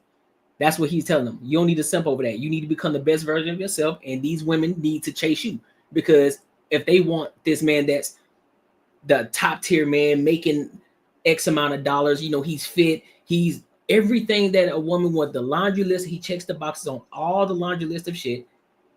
Well, they need to be chasing him because he's gonna have the pick of the litter, and they're gonna have to do the work in order to get with this man, and he ain't gonna chase you because he got a pick of the litter. That's what that is. That's what the red pill is. But the extreme shit, yeah, we ain't fucking with all that. Just like the extreme left shit, we ain't fucking with the extreme left shit. So I got a question for you, Kay. Mm-hmm. Us as a podcast right now, the Banter and Barter crew. If we got invited to Fresh and Fit, you not coming? I don't know. I'd have to watch the rest of the podcast and see how I feel. From the clips, nah. But the thing I is, wouldn't show my face on there. I wouldn't go on there and have a conversation because I don't want to be talked at the way that I've seen him be talked at. I don't want to be disrespectful. I don't want to see him. Nah, I don't want to hear him talking to women crazy. I don't want to be in that energy. I don't want to be talked to crazy. Now, if we're gonna have a nice, calm conversation, yes. But if he's gonna get ridiculous and talk crazy, no, I will not go. Well, here goes the thing. Between the four of us on this pod, have we ever talked to you crazy? No. So why would you think that they would? You're not because that's all I've seen. That's all that's been marketed to me. That's all that's been sent to me. So I'm not. So it's not something that I'm like, oh well, let me go find out how more fucked up he is. I'm not. That hasn't been something that has interested me at all. And the girls on there are very young and they seem very lost, and it's not something that was interesting to me. But they need you. Since y'all have said something different, maybe I'll go. If it pops up, maybe I'll watch it. But if he's not talking to me, I don't really care. My thing is, those girls over there need you. They got y'all. They got y'all over there talking. They going on there to talk to men. We are not the sisterhood. At day's end, no disrespect to women, but at day's end, that little pink hole between the legs, that's what a nigga trying to get to. I'm trying to drill something. When the sun goes down, I'm trying to put something through the mattress. That ain't nothing new. So whatever the fuck I gotta do to put you through the mattress, we outside. So that's the end goal for men. Everybody hating on the manosphere, blah blah blah. You heard it here first. Come up off that pussy, make it gushy, and we can fucking continue life as it should be. Respectfully. I'm gonna just keep it funky for you. That's what niggas want at day's end. That little pink slit. I don't eat my steak raw. But I like that little coochie to look like the steak that everybody else be eating raw. So, that little rare shit, yeah, that rare, medium rare, when that thing busts open, that's what I'm trying to see, you know? So I'm trying to see that little clip wave at me and be like, yeah. Right with you, yeah. Come go DJ over here. So look, this is but hold on though, but this is perfect though. Because the reason it's perfect because the next video it's a fresh and fit video. Oh God. So set me up, yo. I ain't set you up, but I'm saying, but you get to see it firsthand. All right. Before we jump into that, all I'm gonna say, Kay, is I understand from the women's side of the court that a lot of things that y'all see online from the men is offensive. The problem on the men's side is men get disrespected day in and day out, and they finally got a space to where they ain't got to get swung on by Sha'Carri to let y'all know about yourselves. So sometimes the shit do trigger a lot of heightened emotions in women, but just like Courtney said earlier, niggas is finally taking these conversations out the barbershop and putting them on Front Street. They've been talking about bitches since Land Before Time. Yeah, they were doing it in their spaces. I'm the only child from a single mom. I know how the fuck y'all talk in the hair salon. She should never brought your ass in there. And that's another thing that a lot of women fail to realize is some of these men already know how to fuck y'all fucking drag men through the mud in y'all spaces. There's no such thing as toxic masculinity attached to a man with a dick. Toxic masculinity comes from women trying to cosplay as men. You bugging. In their arena, i.e. Sha'Carri. That's toxic masculinity. You over here trying to beat up on a nigga and you 5'1". Come on, baby. You not even a full-size Oreo. You snack size. You come in the Lunchables. You don't even stand on your own. You trying to swing on niggas that David ain't you, David. You swinging on Goliath? That's how you feel? But I'm gonna go ahead. Let's jump into the next video. Let's get it. Make sure y'all like, comment, and subscribe. Here we go. Knowing that your guy is so rare, are you going to lower your standards? Me? Yeah. I thought we already answered this question. I never asked you if you're going to lower your standards. Well, I thought we already answered it in the sense that I said that I'm not actively like searching for a man if I believe it'll come to me in the right timing. And no, I will not lower my standards because why the fuck would I? Okay. That makes no sense. So let me get this straight. So you don't want to lower your standards. Fair. Yeah. But you're also not looking. No, I'm not looking because I said this earlier, but like I believe that what's meant for me is gonna find me. It always has. It'll come to her directly. Always. It'll come to her face. No, come to her face. What the fuck? Yeah. Is that what you're thinking about right now? Yeah, because we need some beauty cream on that. I've always found it amazing when women say this, like, he's gonna come to me. I don't need to do it. Like, you do realize that. Like, oh wait, can I answer the second part? Yes, I have a cat. Okay. And I adopted him. All right, but let me ask you though, And like, that's his name. okay, in the His name's city of Enzo. Miami, just being honest here, you live in a major city, right? Where, like, yes, there's men that have money and stuff like that, but do you think that this man is rarer than you, or you're rarer than him? Let me put it this way. I've lived in 4 major cities. I've dated a billionaire. I've dated 2 millionaires. I don't really worry about looking for a man because men always find me. Where are they now?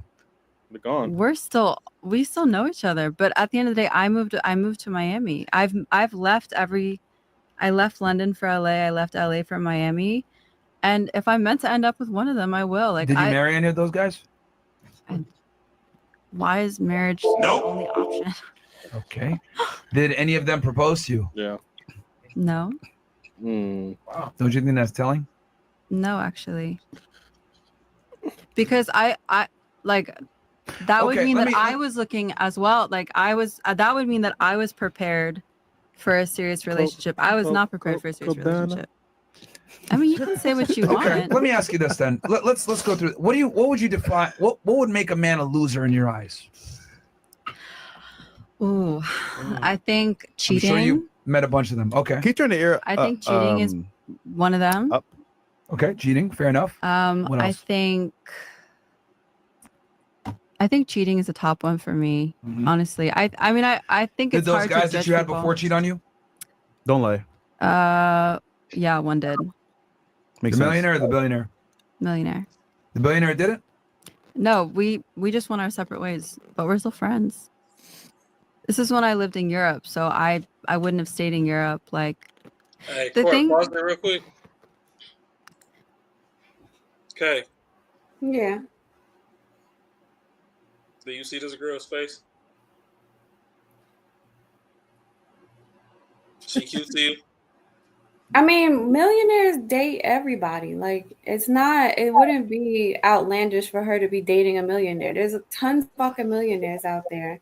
I don't know about a millionaire. That's pretty rare, but Like a she- millionaire is like a dime. It's not a dime a dozen. I mean, you don't run across millionaires all the time. If she was, wouldn't that be her priority to like the fucking try to make that shit work? See, my question, if Why I was does ever, you know what? I ain't even gonna say if. I'm gonna say when. My question when I get on Fresh and Fit to all these women is all these millionaires that they also call run across. How many of them are making that million the legal way? It don't even matter. It do matter, cause no disrespect to Shorty, but if you ever watch Dragon Ball Z, she looked like Android 16. But here's the thing. Courtney Though. pulled that Even up though and put it on the millionaires, screen for all I give a damn. But even though millionaires, don't they have belong the on y'all. opportunity to date more women, but it doesn't mean that they're not gonna date her. Like, somebody's gonna find her attractive. Y'all might not find her attractive. Y'all might clown her, but she might look bad to somebody. And yeah, they might enjoy themselves together. But that doesn't make it impossible just because y'all feel the way that y'all feel about how she looks right now. I think that's outlandish. Sexy, bad as in sexy or bad as in busted and disgusted? Because Courtney could pull up Android 16 right now, put that nigga on the screen. I'm just saying. And this is the part where I think it's disgusting when y'all really like try and beat down on people's looks and expect them to like some of these women that these millionaires are with do not look like this. They get surgery and all kinds of stuff. So y'all don't need to like beat down on her and be like, oh, because you look like this. No, somebody would pick her ass up. I'm not trying to beat down on her. She look handsome. And y'all don't have to be attracted to her, but that doesn't make it that doesn't mean that she never dated somebody that had a couple dollars. Like that shit isn't fucking hard neither. All I'm saying is some people need to know when surgery don't work. She look like Tekashi 6ix9ine. But don't you see it's delusional that like she's saying she went through all these people with all this money, these rare men, and she did not like. Well, I can tell she pretty much is saying like they weren't a priority to make them, husband or whatever. Or stick with them for a while. I don't know where the conversation started, but she said she dated them. You date people all the fucking time. That doesn't mean you're gonna marry them. Doesn't mean that is going. Like, what is she looking for? She wants a millionaire man. Is that what she's saying? But you see the problem. So the problem with a lot of these podcasts and a lot of the clips that you see is a woman thinks because she slipped, tripped, and fumbled and stumbled into the arms of one rich man, that's now her reality, that every man she gonna run across is at that nigga's level or better. I'm not trying to go against this woman. Honestly, there is beauty in her underlying genetics, and I feel like she did use surgery to, fuck it up. But I can see at the baseline, like, yeah, she could be a beautiful soul at this point. But the thing is, if you done ran across one or two, that's already rare. That's like Courtney getting this channel to 1 million subs. I get my channel to 500,000. Marcus get his to 500,000. You get yours to 750,000. Right? Motherfuckers that come from off the street can't get in our circle no more. So if you slip, trip, and fall in that circle, bitch, stay there. But no, they feel like because you done went to one and you done smiled in 6 other niggas' faces on the yacht, even though 5 out of the 6 was only trying to get some top or some shit, that's your new reality. Like, no, it don't work like that. If you fumble into greatness, figure out. And what is the purpose of y'all telling her this? To just lower her standards so that she could find a man? Like, is this like counseling? It's the reality of the situation because a lot of women are delusional. And so she thinks that the oldest, she thinks, and if you pay attention to what she's saying, she thinks that she's always gonna have the pick of the litter when she's already 34. And if she's been through 3 different men who are top tier men, which again, I said this before, a lot of women look for these type of men, and she's been through 3 of them already. So therefore, if that's the case, and she fumbled all 3 of them, and I'll give her one because she said one cheated, so she fumbled 2 of them. The billionaire didn't cheat, so she fumbled the billionaire. So you mean to tell me that she gonna get another billionaire the older she gets? No, that ain't gonna happen. If she knows how to operate within their circle, right? Then how can she upgrade when she left the billionaire? You can't get better than the billionaire. You can't get but that doesn't, just because you don't date, just because you don't marry somebody right off the bat, and just because she has this great experience and then she gets this 6 and 7 million 7-figure man, doesn't mean that she's gonna marry him. So if she does find somebody else down the line, if that's what she wants and she's gonna wait for it, or she finds somebody down the line, if she don't want to, if she tries to chase it for so long, at some point she'll give up and she'll realize like, oh, maybe that's not the dude for me. But at the end of the day, what? Hello, Mike, Mark. Huh? What's it? No, I was telling Mike, I think he was giving some feedback. I mean, Marcus could go first. So I could keep it real after. Get your thought No, on. no, go ahead. I ain't trying to dominate the whole pod, but if you want to keep it real, the problem with women is y'all set these fucking standards, and people try to tell y'all that it's not standard, it's fucking delusion, and y'all don't want to fucking clear the fog. Ain't too many billionaires in traffic. Ain't too many fucking stupid millionaires in traffic. If they telling you 60 to 70% of millionaires is first time fucking, it's their first time coming into money. They didn't inherit it through no trust fund and all this. They actually got it out the mud. They done pimped their 401ks at work. They done got fucking increased equity in their homes and all this. And that's why their net worth is a fucking $1 million.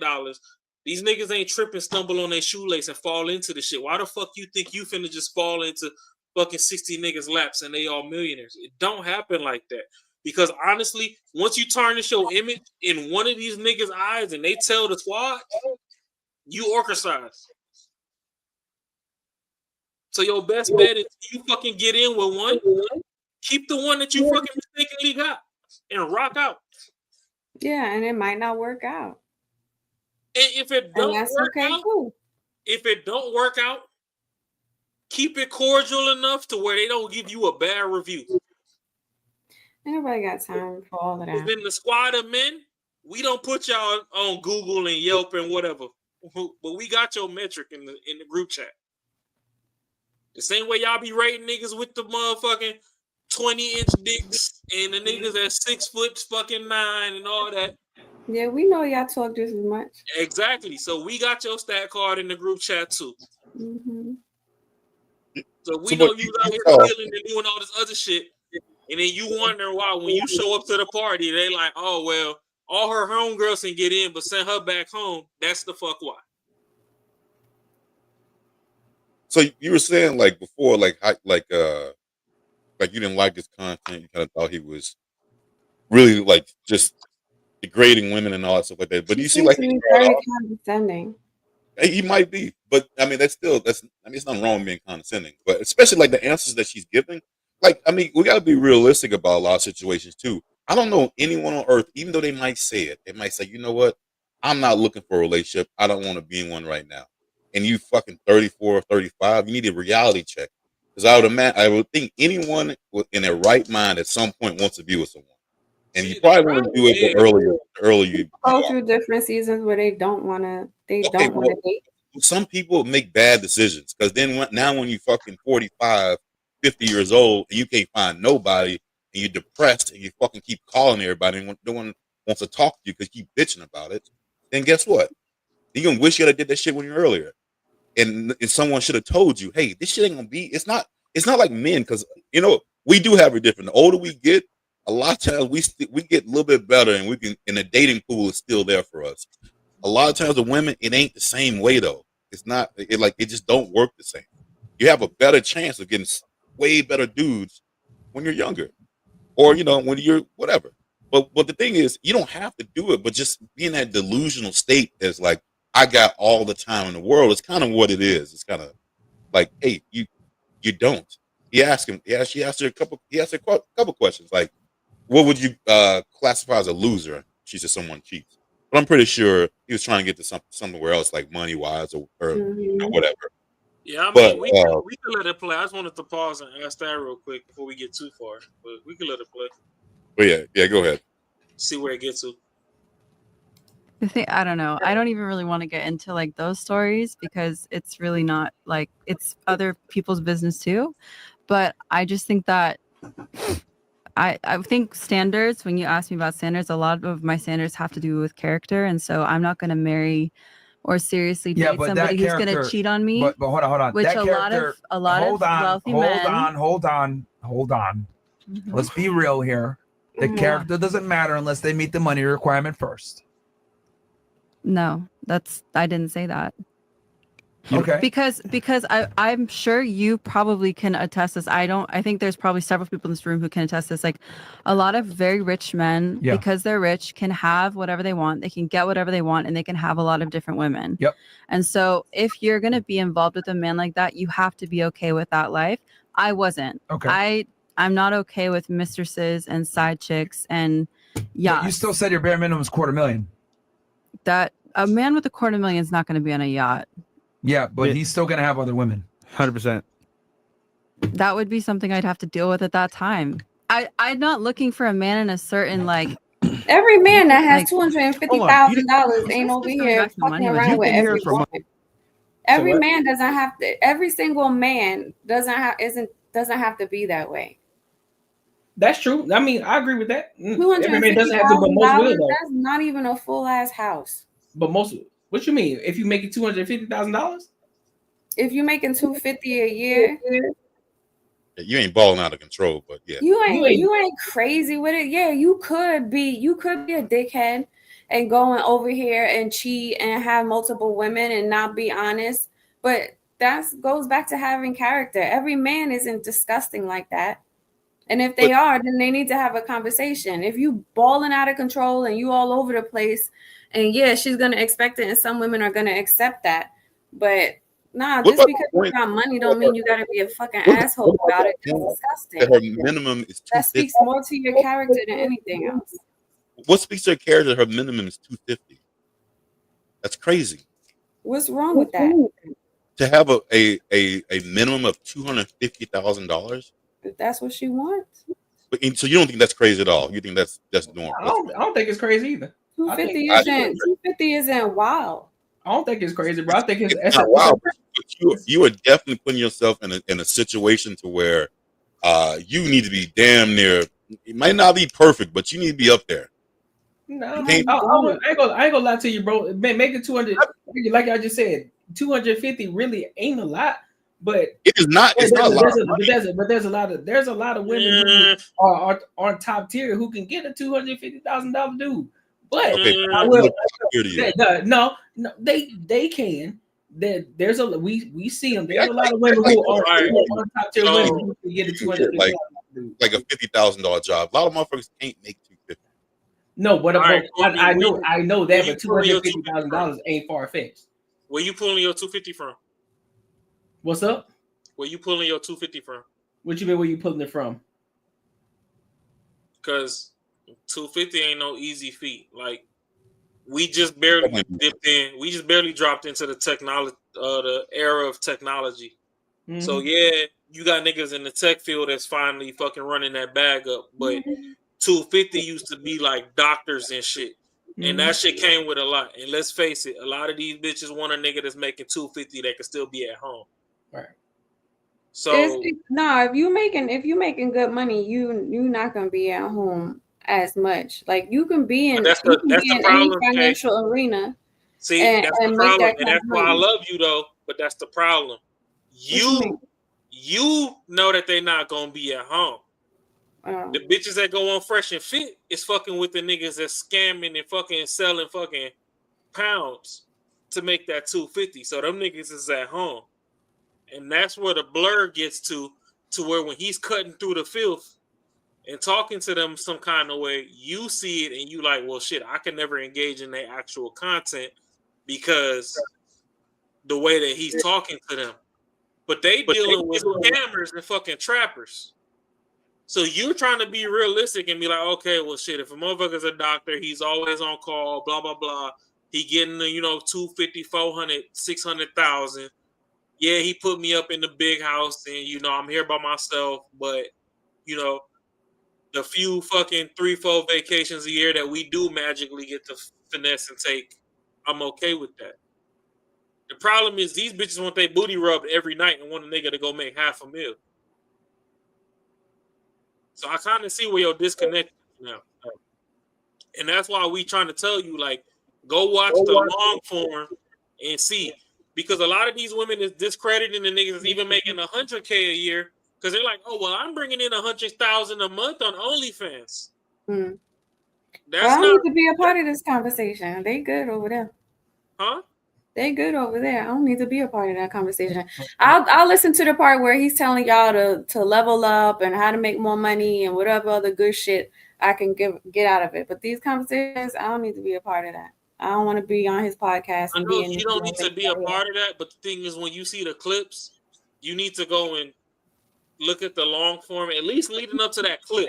I ain't saying you gotta watch every fucking podcast they drop, but look at the long form leading up to that clip that you see to see like, oh, this bitch just sat up there and say she shitting on niggas because she making $300,000 a month, fucking peeling her lips curtain to curtain wide open for motherfuckers to jack off, but then she still hate men. But then she want a man that's making the meal. It don't make sense.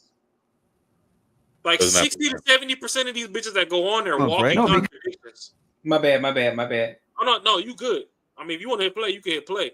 But I'm just saying, and no disrespect to the shorty that I said look like Android 16. I ain't saying her can of biscuits all the way busted open, but that ain't first round draft pick for me if I'm making some money. Those is bitches I'd fuck on the come up. But shit, once I'm there, yeah, you orchestrate from my circle. That's facts. Like, that is practice squad on the way up. When Allen Iverson was like, oh, you talking about practice? That's the shorty you insert. Once I'm there, yeah, I need my Rihannas. I need my Beyoncés. And I don't need them to be swinging on me. Once I get that kind of money, yeah, then I'm with Courtney. Hey, yeah, you don't even get one chance to swing on me, bitch. You ain't gonna run across another me. But right now, my 100K, 150K a fucking year, my 200K a year that I'm at, all right, well, if you swing on me, I might try and coach you through it once. Nah, not even then. And that's fine for y'all. But I grew up Christian. I understand how to extend grace. I ain't saying that y'all don't. But I'm just saying I learned it a different way. So you get one time, you get to get some correction. That's the father side of me. Because even in the Christian religion, a father was supposed to hand his daughter over to the next man that was going to take care of her. So she's supposed to go hand to hand. The blur in the streets nowadays is the bitch don't even respect her daddy because the nigga wasn't in the house. And she out here fighting for her life and still trying to figure out who the fuck going to take care of her. But because she had 3 to 5 year stretch of her taking care of herself, she feel like she just can't go for nothing or anything. And they end up on his podcast. And I'm not Let's see what the rest of what this dude is talking about. Yeah, say less. Because money is your main. Because here's the thing, right? Look, I said character was my first thing. But the character doesn't matter if they don't make enough money. Yeah. The money doesn't matter. Here's the thing with women, right? You guys want to try to make your standards like a virtue almost. Like you guys will sit there and say character matters. But the reality is character doesn't matter if he's not good looking enough, tall enough, and make enough money. So who cares about character if he doesn't even meet the basic requirements that are required? Like you guys will look at like the things that sound good. Is a basic he needs that requirement. character. There's plenty of homeless niggas that got. Huh? Character is a basic requirement, and this is why I can't fuck with him. What do you mean? You saying he's but that's the thing. But that's the thing. When you see somebody, you mean when is he talking about? You have to see them to, and that's most important. And then you have to have the character. Well, no, it's initial attraction. So that's first thing. Okay, initial attraction. You. Hey. Hold up. I'm gonna let y'all finish. On some toxic shit, shorty in the pink looking decent. Oh nah, hell nah. She don't like pink hair. She off the radar. Put some respect on these ratchets. All right, now I'm gonna let y'all go. Hell nah.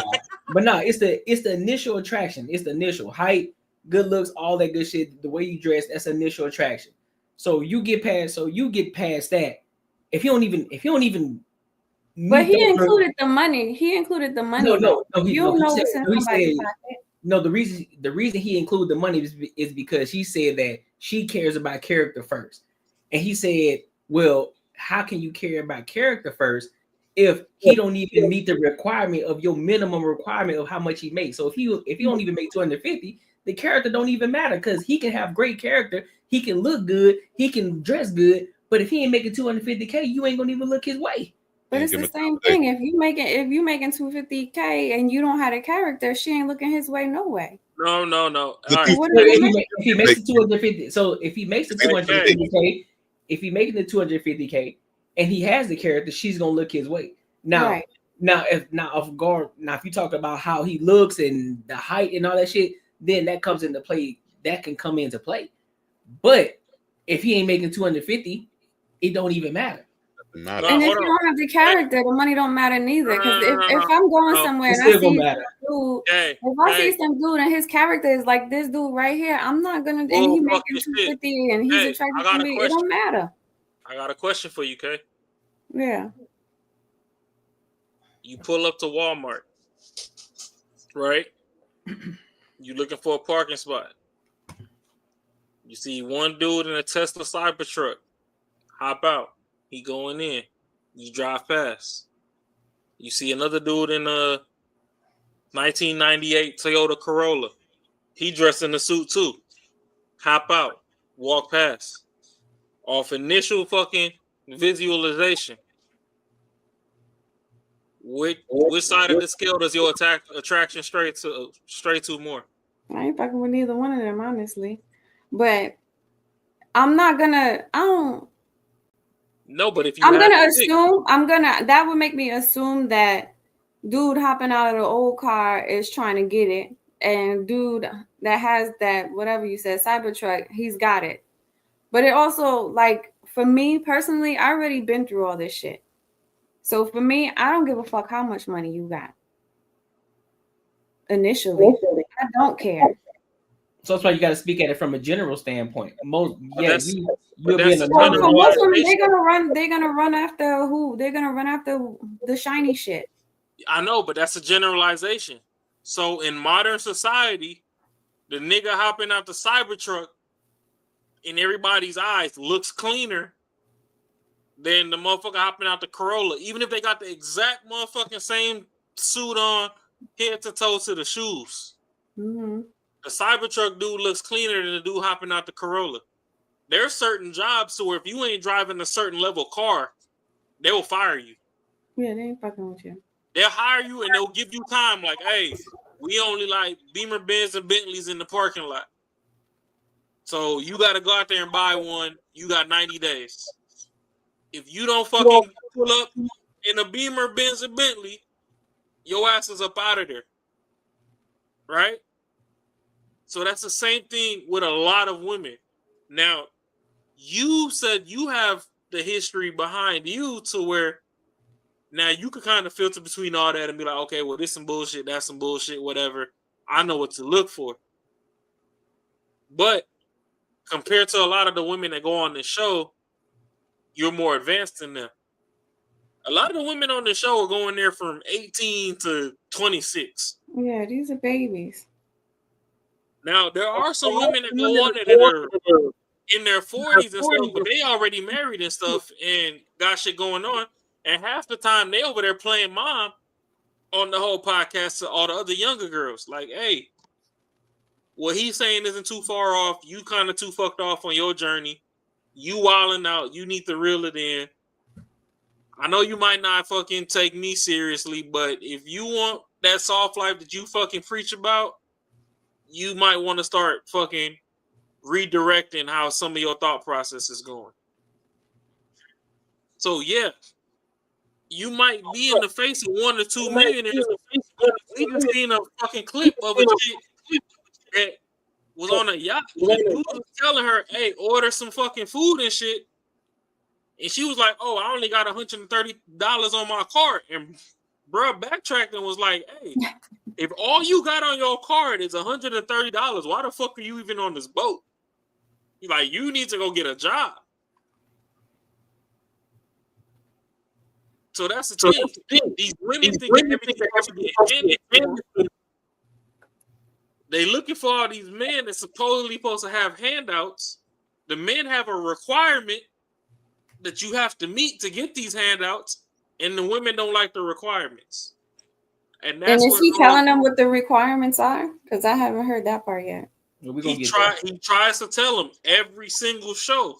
The problem is when the clips go viral, you don't like the little clip that you see, so you don't get to see the entire picture. Okay. That's pretty much how it goes. But you guys aren't fucking with none of them. So I hate when women say this shit. That's like me saying, I want a girl that has pink nails, but she's ugly. She's ugly. I'm not going to date her. I admit she's got to be attractive first. I don't give a fuck about her pink nails. We'll figure that out after. So for you, character's not as important as you say, because there's plenty of guys that have good character. They're just not attractive to you. I look for looks. Because they need to meet requirements. And then you, I'm in shape, blah, blah, blah. I already know you're going to have high standards. You want $250,000, that's your bare minimum, which means only a fraction of men even qualify. You're absolutely right, but back to the point of why I'm single is because the men that are in the bracket that I like often come with bad character because they have so many options. They can do all these things They get honestly, whatever they want. Yeah, and honestly, to be real with you, that's not something that at this point in my life I really want to fucking deal with. I don't want drama in my life when it comes to that. So for me right now, the way I feel is I would just rather Be single? and it's not about just being single. It's about if I focus on what's in front of me, then if the man for me comes in and he's got those qualities and he happens to have great character, perfect. But especially in Miami, it's hard to find that. But here's the problem, though. Who are you to tell a guy that worked his ass off to earn that kind of money and acquire that sort of status? He doesn't have character because he wants to have multiple women. I'm not anybody to tell anybody anything. But if you're asking me about, you're literally saying that's not character. Hold on. If you're asking me about my standards, why I'm single, and what I'll accept, that's my answer. I'm not telling anybody anything. Everyone gets a choice. There's a reason I'm not married to any of the guys I've dated before, because my choice is that wasn't for me, and their choice is that lifestyle was. And that's fine. I can be friends with those guys, and I can continue to have love for them. Let me be blunt about this, because women have a bunch of word salad, and I'm just going to be extremely blunt with you. I think I was too. No, you're not. You give word salad and a bunch of stuff. I'm just going to say what it is. Now I see why you voted for Kamala. You're in a position where you don't have negotiating power like you think you do. The man that you want, there's way less of him than you. And then the fact that you're in Miami makes it even worse, because there's girls that are younger than you, aren't going to talk back, and don't have as high standards. That's fine. So my ultimate goal in life is not to be with a man. Okay. And again, that's fine. That's cool. Your ultimate goal is to not be with a man. I'd rather be happy with myself and my life. Okay. Now let me tell you the cold hard reality, though. Let me tell you the cold hard reality though about this, because we have metrics of losers for men, but we don't have metrics of losers for women. I'll tell you what a loser man is: a guy that doesn't have any money, a guy that doesn't have any status, doesn't have respect from his friends, doesn't have a network of guys, a guy that lives with his mom, whatever, can't attract women, all this shit, right? There's a bunch of ways to determine a man's a loser. You want to know how I know a woman's a loser? You can't attract a man and get him to fucking get down on one knee and marry you. That's when a woman's a loser. Now, we don't like to tell women this because every woman's a winner. Every woman's special. Every woman deserves the world. If you want to tell me that I'm a loser, that's okay with me. Didn't call you one. Stop. If the shoe fits, then wear it, I guess. No, I'm happy but what with I'm my saying life. is, okay, cool. So the point I'm trying to make is, no one looks at a woman and says, wow, she had a great career. No one cares about a woman's career. No one cares about your education. No one cares about your background. What they care about is, did you create a legacy with a family? Men are measured on what they create. Women are measured on who they create. Very different. So if you want to go ahead and go take the man's path and have a career and have a title, whatever, you're a loser. Just like me as a man, if I decide I want to be a stay-at-home dad. That's disgusting. What's up? So he's basically saying that you're only worth, you're only a winner as a woman is if you get a man to marry you. And nobody cares about any accomplishments that you have in life, regardless of what it is that you've done. Nobody fucking gives a fuck. Because you're not married to a man. That's disgusting. How's it disgusting? Because absolutely disgusting. Because there's people that are doing fabulous, wonderful things in this world. Can you expound on There's that? women that are doing wonderful things for other people in this world. And it doesn't matter if they're married or not. What are they doing? Hold up, Rob. No, No. I'm not giving you no examples. So there's not one woman. So there's not one woman. No, because you're not.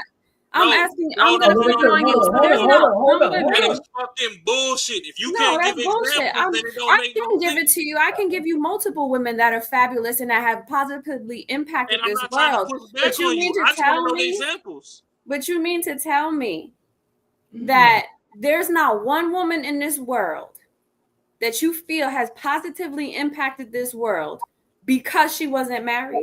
I want your example. Name one. Oprah has positively impacted many people. Maya Angelou has positively impacted many people. She's impacted women, right? She's impacted many people. There's men that appreciate her as well. All right. So there's actors and actresses that have inspired people. There's people that are doing philanthropy that are helping people. What are you talking about? A woman is nothing if she's not married. You're right. There are some women in this. There are some women. I agree with that. Plenty. But here's a bigger issue though. Here's a bigger issue though. There's plenty. But hold up. Here's a bigger issue. He gave you two different sides of the coin. But you said that it was disgusting when he said that when the man didn't get down on his knees. But he just gave you a whole larger list of why a man's a loser, and you didn't say anything about that being disgusting. Because what I'm blowing up about is that he's saying that women are basically worthless and they're losers if they're not married to a man. That's what I'm talking about. Because there is a metric of why men and women are losers, and they gave that metric because men and women aren't based, their status isn't based on the same thing. Our attraction is not symmetrical, it's asymmetrical. So therefore, what you may be attracted to, men aren't attracted to on the opposite end. And that's perfectly fine, and that's reasonable. But that's the issue though. That's why a lot of women get triggered when they say, okay, well, your status is based on if a man wants to marry you. Because guess what? Ultimately, what happens when you get married to a man, you are the beneficiary of his success. Why do you see most women when they are successful? Guess what? Why are they successful? They are successful because what? They got the money, they got divorced, they got divorced from a man, they got the money, and then they got their success after they got divorced because they got that money from a man. That has happened. There's not a lot, but it's more of those women than there are Oprahs. No, it's not. There's more of those women than there are Oprahs. Gary, that's there's more of those women than there are Oprahs because exactly. Therefore, the Oprahs are a small percentage, which that number is insignificant. Hey, Courtney, I'm not talking about money. I'm talking about what he said. That's what I'm saying. It's insignificant. We're having two different conversations. We're having two different conversations. We aren't because because you don't tell women. You don't tell women that they're worthless unless they're married a man. That's fucking disgusting. It's not. Because every woman doesn't want to get married. Every woman doesn't need to be married. It's not a requirement. Courtney and Kay, hold on. I got a question. You said Maya Angelou, right? Yes. Yeah, you said Maya. Didn't she marry the same white man like 3 fucking times? I don't care, but her impact in this world had nothing to do with who she married. You don't care. I'm gonna leave that alone. Oprah, did she have a nigga in the background? Married or not? Did she have a nigga in the background? I feel like y'all not listening to me. You don't tell women that they're insignificant because a man hasn't chosen to marry them. That's the problem. That's the problem. Because that's not what we live for. We don't fucking live to be married. We have other things in this world that we want to enjoy. I really do get what you're driving at. I really, really do. I promise you I do. I promise you I get what you're driving at. But at the end of the day, the bare baseline of humanity is for one male and one female to pair with each other, right? That's fine. Right? That's the bare primal instincts. Correct. There's anything in life has anomalies. You got gay animals. It's animals that'll see a hole and fucking just jump on that motherfucker because it's a hole. Mm-hmm. And that's where the fucking animal kingdom. But at bare minimum on a larger scale, it's one male to one female, mate, procreate, be great, right? So if that's the overwhelming general metric, but that's why not the the fuck end are all these be all in anomalies? life.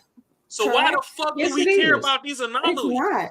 Yes, it is. It's okay. Most women regret when they get older in age. Yeah, because they're young right now. Yeah, it seems great because they have this. They feel as if they got so much time in life. But when they get older, most women would tell you this. Everybody wants to be with somebody. Nobody wants to be alone. Everybody wants a companion in one way or another, and that's absolutely right. That's absolutely correct.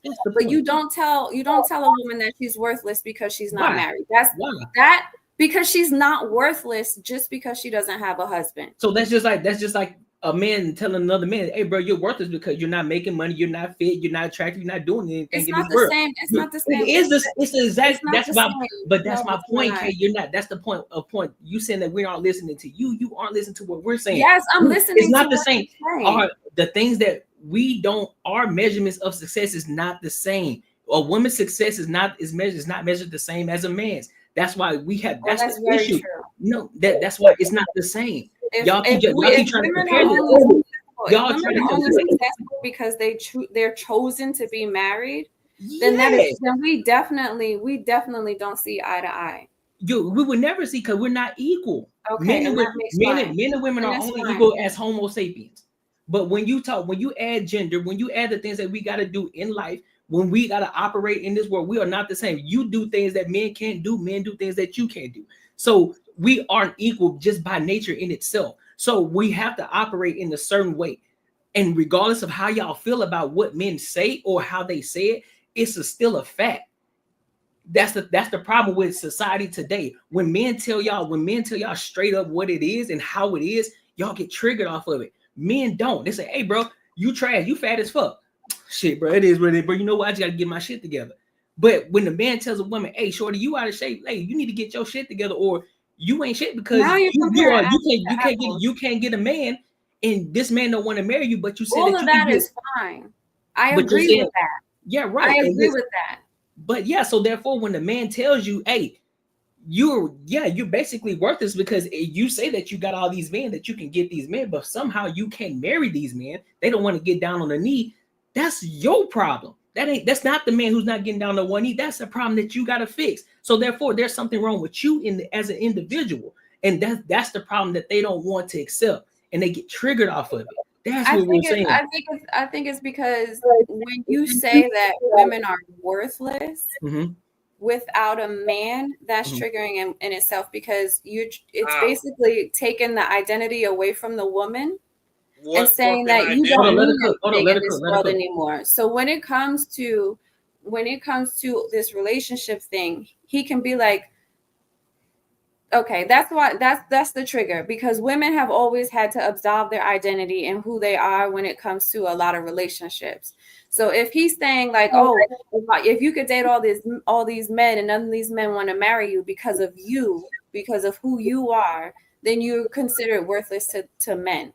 And that's disgusting because you got to find the person that feels that you're worthy of, I guess. And but it's vice versa. Then it's vice versa. If you can't find no woman and no woman will marry you, then he's worthless, right? Yeah, exactly. But men don't have a problem with that. Men understand that, but women get triggered off of it. That's the problem. Well, we get triggered because of what I just explained. You can't say women are worthless. But you're still proving my point though, because you get triggered off of it, you know that it's a fact and it's true. You know that it is. It's not a fact and it's true. It is because you just said that's that. not being triggered. No. I'm not triggered because of that. I'm triggered because of what he said about women being worthless, and it was disgusting to hear that him calling women worthless just because they didn't have a husband. But do you see they're not worthless overall, and I think that's what's triggering because we have been conditioned, and women have been conditioned to not to only be worthy for a man. It's not like they can contribute to society. They can't do anything else because that's not right. That's not what it is. That's a trigger, and that's what makes that, at least for me, that was the trigger, because it's like, whoa, Can what are I you ask talking a about? triggering question? That's what y'all Can I think. ask a That's triggering not the way question? it is. That's not the way it is. The way it is, when most women get married, that's when they start doing more stuff. They do stuff. They just say if they have kids, they get involved in stuff what the kids are doing. They're doing all kinds of shit. Yeah, They but do, that's not their individuality, and but that's what I'm talking about. that might be what you want it to be, but that's what a lot of women strive for. They want No, that thing. and there's a lot of women that strive for that, yes, but there's a lot of women I'll be right back. I need some more. Yeah. There's But a this lot of also women who raise their want to be kids independent and want to, and they lose themselves, and then yeah, when the they want. kids are This gone, then shit they're is like, empty. I'll damn, be right who the back. fuck am I? This is the thing. They want to be independent, so they want that career to say who they are. They're all like all their accomplishments and stuff like that. What he was trying to say is, women look at that as a man. If they do it, it's an accomplishment. They look at it a totally different way than a man would. A man wouldn't give a fuck what you have done. It's not going to make you a better person. It doesn't make you now. You can have this certain kind of attitude because I've accomplished all this shit. A man's going to look at it like that don't mean shit to me. You have a shit ass attitude. I don't really care. Like. So that's the thing, like even for women, like it is simple to get married. You just gotta be submissive and not argue a lot. Like you just gotta be calm and cool, and you can get fucking married. Like it's not like it's a hard thing to do. A man doesn't give a fuck if you make a lot of money. A man doesn't give a shit about what you're doing. You're like what you do on the side. No, unless you're not like an OnlyFans chick. But It's like not easy to find a man who I'm can get along with and trust in that way. So don't But if say you, that okay, it's easy. if you're a woman that is career like minded, you start thinking kind of like a man. I've accomplished this, so I can talk this certain kind of way. I can do this because I've accomplished this. Like people have to look at me a certain kind of way. A lot, like most, that's what people do when they get like accomplishments. You get a master's degree, they talk to you different. You get a doctorate, you talk to people different. So when a woman gets those, she starts talking to dudes different. They don't look at that like an accomplishment. So you're talking to them, and it's more like, I don't know where this shit's coming from. I'm not gonna deal with it. And you don't really understand because then you'll start naming off the shit that you've done. And this is the reason you have this attitude. So I think that's what he was talking about. No one cares about what you've done, all the shit you get. If you like, the end goal should be with anyone, you want to be with a mate. And to get with a mate, men don't give a fuck about that shit. They don't care. So the main thing, so that's why I say no one cares about your accomplishment. Of course, women should definitely do like what they like to do, or if they want to accomplish things, but just notice that it's not, a man is not going to look at you a different way just because you've done it. Hence the attraction level is asymmetrical between the two, because even with the man who's making $250,000, 9 times out of 10, that same redhead chick, she ain't making $250,000. I guarantee she's making less. And so even then, he don't care. So she can have all the accomplishments. The accomplishments that she has is for her and her only. She's only doing it for herself, and that's great. Do it for yourself. If you want to feel valuable within yourself, that's awesome. But at the end of the day, most men don't care about that, and so which kind of goes back to what I was saying before. At the end of the day, all of that shit is dope. You can make as much money as you want. You can be the baddest bitch walking. You can have all of these degrees. You can have all of these accomplishments. But at the end of the day, do you have a family? Do you have a husband at home that honors, that loves the shit out of you, is taking care of you, all this? Do you have that? If you don't, nobody gives a fuck. And that's the sad, I'll say it like this. It's the sad truth for women, because that's what men value y'all based on. Can you get married? Are you married? That's why people look at women like Halle Berry, baddest thing walking, can't keep a man. Honestly, So therefore, that's a huge issue, regardless of how we like it. Is it fair? No, it's not. But it's the reality of it. Women look at men different, men look at women different, and that's how we judge. That's how we judge each other based off of our measurements of success. Women got to get married in order to be seen as a valuable woman, married with kids, successful kids. They're raising their kids the proper way. And men on the in order opposite. to be considered a successful woman in a Mhm. man's eyes, she needs to be a wife. Society's eyes. In society's eyes, which I don't That's men and necessarily women. believe. I feel like that's majority men. And women. You have to And be. women. You And have to be married. Yep. To be Before considered you successful. accomplish, that's your accomplishment. If you got married, that's like an accomplishment. Yeah. And that's when you're successful. Okay, Kay, what's your I mean, what's your perfect reality? I don't want to share my personal shit like that. Yeah, she can keep it. Yeah, she can keep the personal. Okay, so keep it personal. But is marriage on your list? I'll tell you this: when I've never. No, it's not on my list. Okay, that's fair. That's something that when we meet up in person, I'll just talk to you on the side. We could chat. Yeah, we gonna have that on the side. We ain't got to put that all over the internet. I get that, but in the scope of men and women and future in society, the overall scope is if a man's gonna go out there and bust his ass and die. Honestly, a lot of stuff men do, I'm gonna give it to you. I'm gonna give it to you 100. The reason why y'all be talking about a lot of men do therapy and shit is men don't want to do half the shit they do. Men want to go kick it with their bros and play basketball and go home and get on the game and still kick it with their bros and fucking go to bed and do the same shit the next day.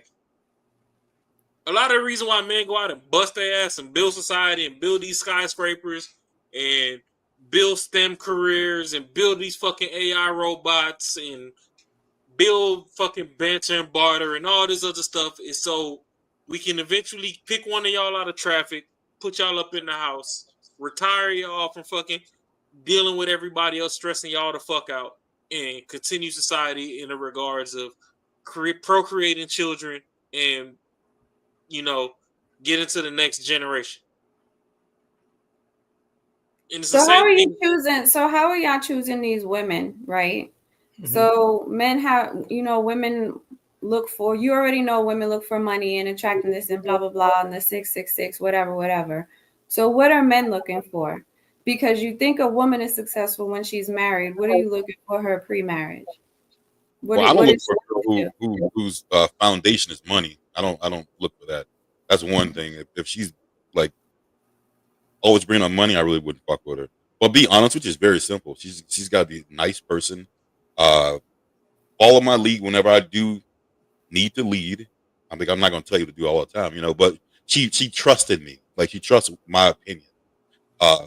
Mainly, bro, that's pretty much what it is. Like, easy to get along with. Not someone who's tough. Not someone who's always arguing with people.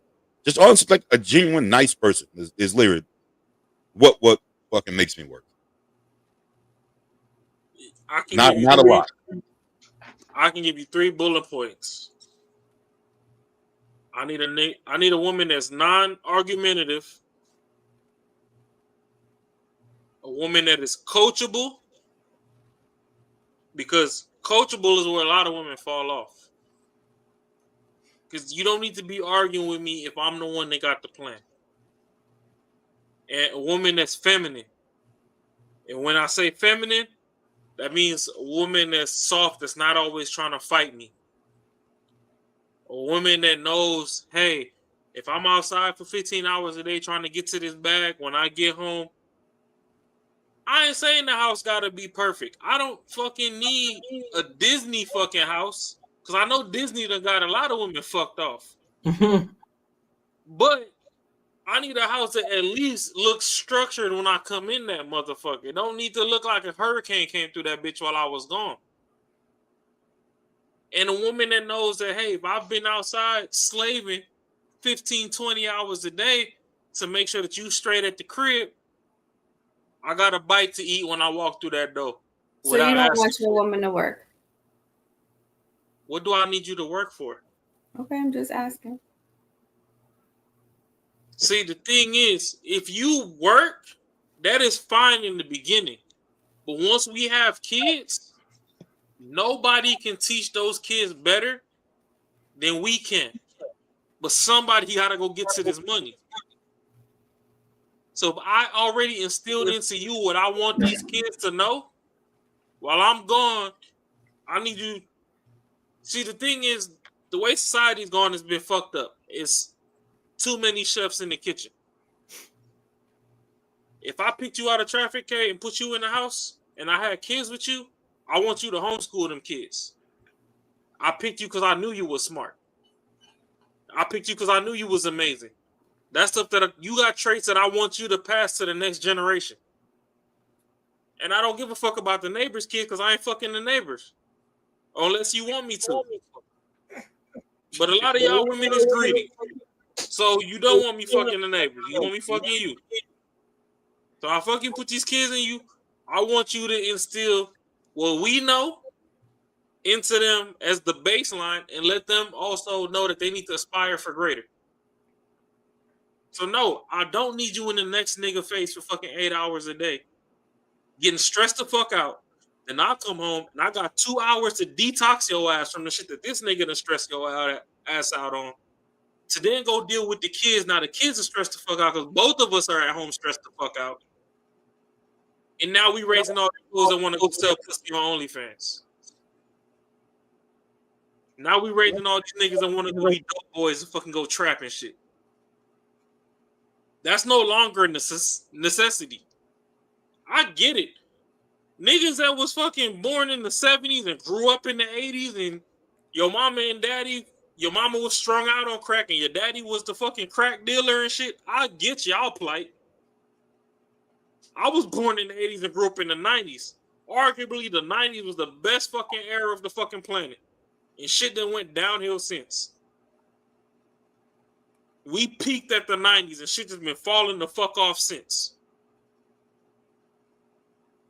If I'm going to pick you out of traffic and I know it's hoes outside and I put you in the house, I shouldn't be fighting with you like you one of them hoes outside. If not, I could go commit to them hoes out there. I could just go be a baby daddy like everybody else, bust these hoes down. At the end of the day, all I need is a fucking nut so I can get back to work. And y'all talking about character. What about the physical, like he's saying, to get started? What physical? Y'all talking about initial attraction. He was talking about initial attraction, right? And then he added money to it, right? So what is it for y'all? What do y'all need to see? We told y'all. We want y'all looking like Cooking with Kaya. We don't want y'all looking like the old Lizzo. But all these bitches want to go to brunch and look like the old Lizzo. And what about all these girls who are doing getting surgery to get the BBLs and get the titties and shrink the stomach and all that? Y'all good with that too? Nope. Here go the problem. The surgery come with a smell. If I'm rolling with you to negate the smell. Forget the smell. But dudes aren't telling girls to get these BBLs. They do that shit on their own for some reason. See, here go the problem. Because it's quicker and easier to get to become that Cooking with Kaya chick for y'all. Again, you think but they're fucking it up, right? But y'all don't want that supposedly. But you'll pay for the OnlyFans and throw some dollars at her and fuck her. That's totally different. One that you want to take I'm gonna tell you, I ain't gonna hold you. Y'all tried to label me as toxic. I'm trying to let go of the hood me and be the good me. But if y'all want to bring the hood me out, the bare baseline is ain't nobody trying to argue with bitches all day. So the thing is, if Cooking with Kai is naturally what she is, and you want to go get the BBL to look like her, and I fuck you fucking 2 or 3 times until your attitude come out and fuck everything up, then that's a you problem. I never asked you to go look like that. Because so honestly, you look at a lot of the bitches that we cherished in the 80s and 90s, they were fucking flat. A lot of shorties don't glow up until they have a kid or two. I ain't gonna hold you. Sometimes a mother gotta drop that dick off and you swell your stomach up, and after that stomach go back flat, that booty swell up. So all this BBL and shit, motherfuckers trying to take shortcuts and shit, your character is still shit. So yes, initially you might fucking trap me with that booty, because that's what the fuck I was looking at, and I might fuck you 1 or 2 times. And then I realize your character is shit, and I'm gonna cut you smooth the fuck off. And now you over there $20,000 in debt with this fucking shit hanging off your fucking ass that fucking stinks in everybody's fucking car. And your character stinks just as much, and nobody wants to deal with you. And now you on fucking Fresh and Fit and getting cussed the fuck out on clips. And Kay don't want to watch the fucking extended clip because the clip was already enough to say that, oh, the niggas is being disrespectful. So You burnt BBLs the are fuck out. cool as long as it I comes with literally the watched a video earlier today. That's raw. Yeah, I ain't gonna do no BBL. pack. I'm not with BBLs. Ain't doing no I BBL. mean, it's stupid. Y'all think that's what we want, but y'all No, never really asked. And y'all, even if we said, even if y'all did ask and we said Well, no, you're like, those oh, are the other girls motherfuckers. that get the attention, right? Those are the girls that get the attention. So Yeah, they get the y'all attention. saying Most men don't y'all want saying that. that's raw, right? See, that's you need to understand. Men will For fuck Raw's anything, knowledge, especially if it's Raw, easy. to yeah, Raw's knowledge, Raw ain't never fucked a bitch with a BBL. Right hand to God. but it's possible. But no, I'm gonna tell you. Now that I start thinking back on interactions with women that I've had, I'm pretty sure I had a bitch with a BBL in my car before. Must have been a good one if you ain't noticed. No, I remember there was this chocolate thick fine shit that I picked up back in the day when I worked at my job that I worked. And shorties is in Arizona. If you know my face card, you know where the fuck I worked at. It was this chick. She came in, she was thick, everything was sitting right. I hollered at her, whatever. I was gonna take her out on a date. Boom. She hopped in the Lexus. I'm rolling. I start looking at the bottom of my feet like, yo, something smell like dog shit. Dead ass. Right hand to God. I'm not trying to be funny. That don't mean she had a damn BBL. Weigh in, Courtney. I don't gotta say. When you get on the internet and everybody saying that these fucking BBL smell like ass, all I'm gonna say was her shit was kind of slight weight fat, and some possibility could have came with a receipt, a copyright logo, and a barcode. I'm in there. We rolling. I go to this fucking car meet. I like cars. I do a lot of things that revolve around cars. Courtney's right up there on the panel. He can fucking attest to it. I was working a car event one time. I posted some shit. He seen where the fuck I was at. He seen the Lambos. He seen the drifting. He seen everything. Yeah. That's me. I fuck off 15, 20% of my check a year into cars. I post enough of the shit that I do to where I write the shit off on taxes. So it is what it is. IRS, until you get Trump, fuck all that shit. We good. Shorty was in the whip. I took her to this car meet. I had other plans to take her elsewhere. On the way there, I'm checking like, damn, did I step in dog shit? Like, something smell like dookie in this bitch, and I don't know what it is. I got out the car at the meet. I didn't smell anything. Got back in the car to go to the next spot. I start smelling shit again. Stink. And I told her, I was like, hey, I don't know what the fuck is smelling. I done checked the whole car while we was there. I am not blaming you that it's you. But all I'm going to say is I got to take you back home. It is what it is. I just wipe her Shorty head. was thick, chocolate, fine as hell. Me, I don't get into all the colorism debates and all the other shit that motherfuckers get into. If you bad, you bad. You could be dark as a fucking Sharpie marker or light as a fucking highlighter. I don't give a fuck. If you bad, you bad. Bad is bad. That's his category. Shorty was up there. But that funk, I don't know what the people going through on the internet, but that motherfucking funk, I know when she got out the car, I faked like I forgot something in the car, and I went back and I smelled my motherfucking car, and it smelled fresh. Anybody that knows about cars know that there's something about 1990s era Lexuses. They all got the same smell. Whatever fucking breed of cattle they used to make the leather seats in them 1990 era Lexuses, all them motherfuckers, when they heat up in the sun and we in Arizona, them motherfuckers got to smell. Any car guy that hop in the comments after this, put it in there. Be like, yeah. A mess. That leather fucking smell different. When she was gone, it had that Lexus smell. She got in there, it smelled like Chihuahua shit. Well, hopefully she fixed that shit. If it's fixable, she fixed it. And if she sees this pod, no disrespect to you, mama, I ain't drop your name on this bitch, but that's why we ain't talk no more. I know I ghosted your ass, but that's why you could change my name in your phone to Casper. Because I don't change my number. You could call me today, it's still the same number. Unless you want to block me. I asked her to call you. But it is what it is. So when people come out talking about, oh, Cardi B booty smell, whoopty whoopty whoop, and I backtrack on a little bit of knowledge I got, I don't know if a shorty had a BBL. She didn't tell me, but hey, I watched a video earlier. There was a shorty talking about how she got a BBL when she was 16. And she 9 fucking surgeries in the game, and she talking about how it fucked her ass up.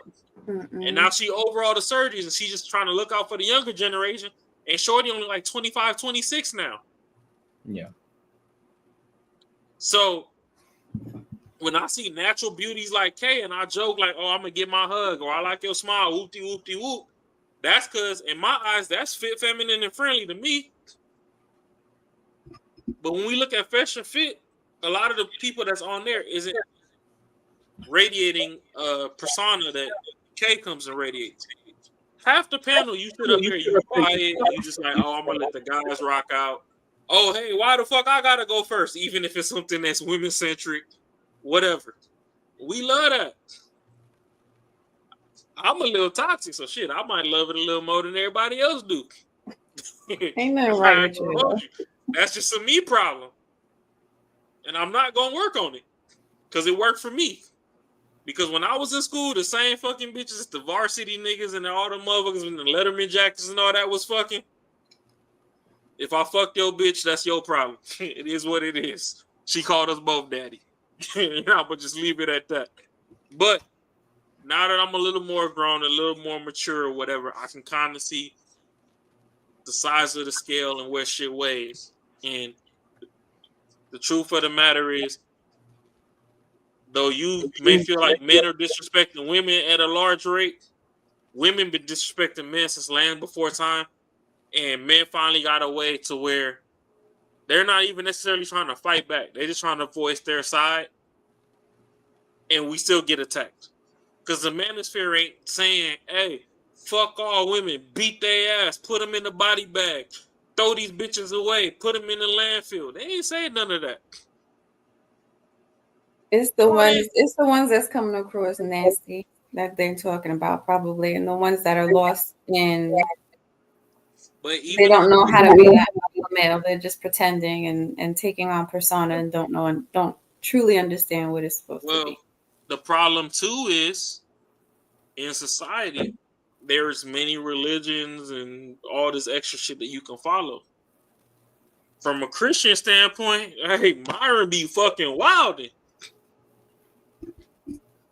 Myron is brought up, I think his people are like Sudanese. He's Muslim. He done already said he don't mind having 4 or 5 bitches. Muslim have a lot of women with them.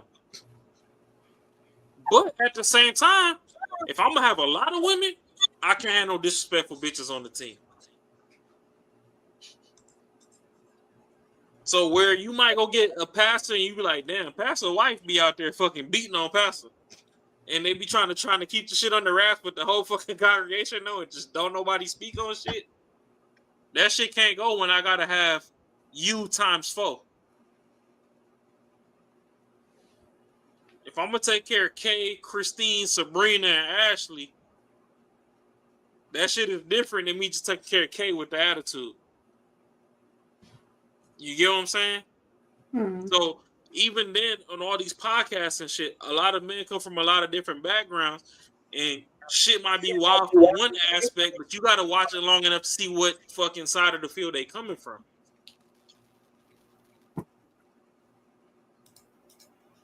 Man, you going on this whole spiel and Kay ain't listening to you. I know she not. I hear what he's saying. I know she not, but that's the problem with a lot of women. Women I heard everything he said. Women want to hear what they want to hear. Right? People who listen. Men gonna tell you what they want. Women gonna fucking pick and choose between this shit. Kevin Samuels. He was married a couple times, at least 2. Oh, I ain't gonna listen to nobody with failed fucking marriages. Oh, I ain't gonna listen to nobody that ain't been married. They ain't gonna listen to Myron because he ain't been married, but you ain't gonna listen to Kevin Samuels because he had a couple failed marriages. So who the fuck you gonna listen to? Well, they were listening to Steve Harvey too.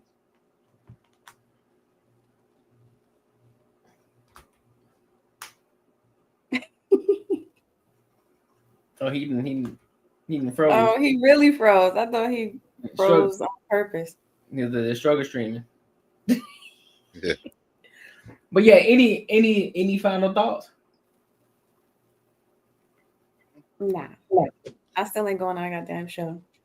It's all good. It's all good. We Not my forte. just had to give you a perspective of it. I know your mind is already made up.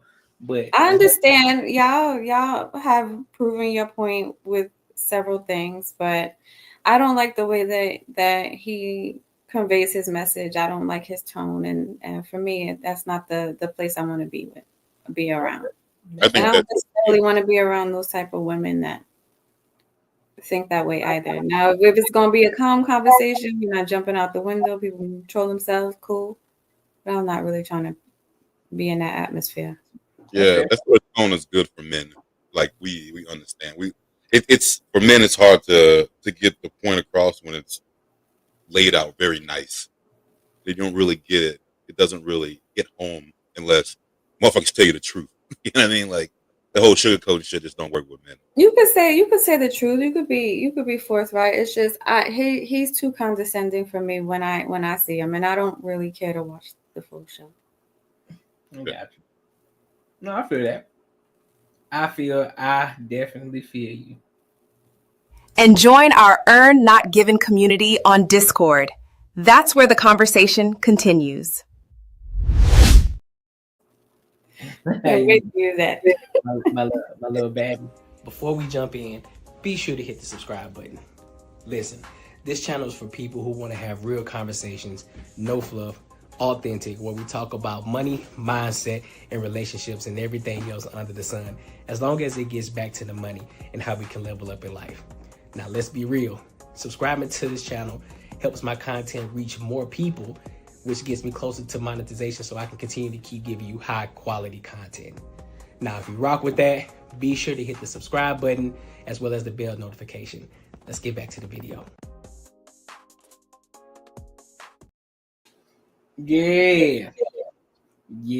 So I was gonna bring up another topic, but man, we almost 4 hours in. Yeah, that's good. I had to cut it short here.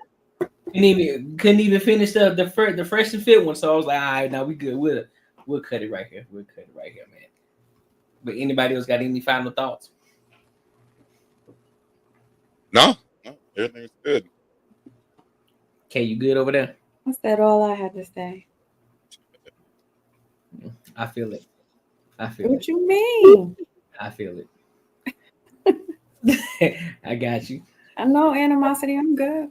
Oh no, I know. No, trust me. No, it's all love. It's always gonna be love over here, even though everybody has a disagreement. Trust me, there's never no hard feelings anywhere, anytime. Anywhere, anytime. Feel me? Yeah, talk about this 1K party you keep talking about. It's gonna be Saturday. We're gonna do a 1K party. It's gonna be a 1K party Saturday. I ain't have enough time to get everything set up how I wanted to. So, and it came. I was anticipating it happening last Saturday. Well, this past Saturday, I was anticipating it. So I was like, oh shit, I can do it for my Saturday stream. But I was like, nah. I was gonna do it tomorrow, but nah. But so Saturday, I can get everything set up how I want to. You know, balloons in the back and shit like that. You know, had a 1,000 up that joint. You know what I'm saying? Well, treat it like it's 100K. You know what I'm saying? Because it's a milestone. It's a big milestone to reach.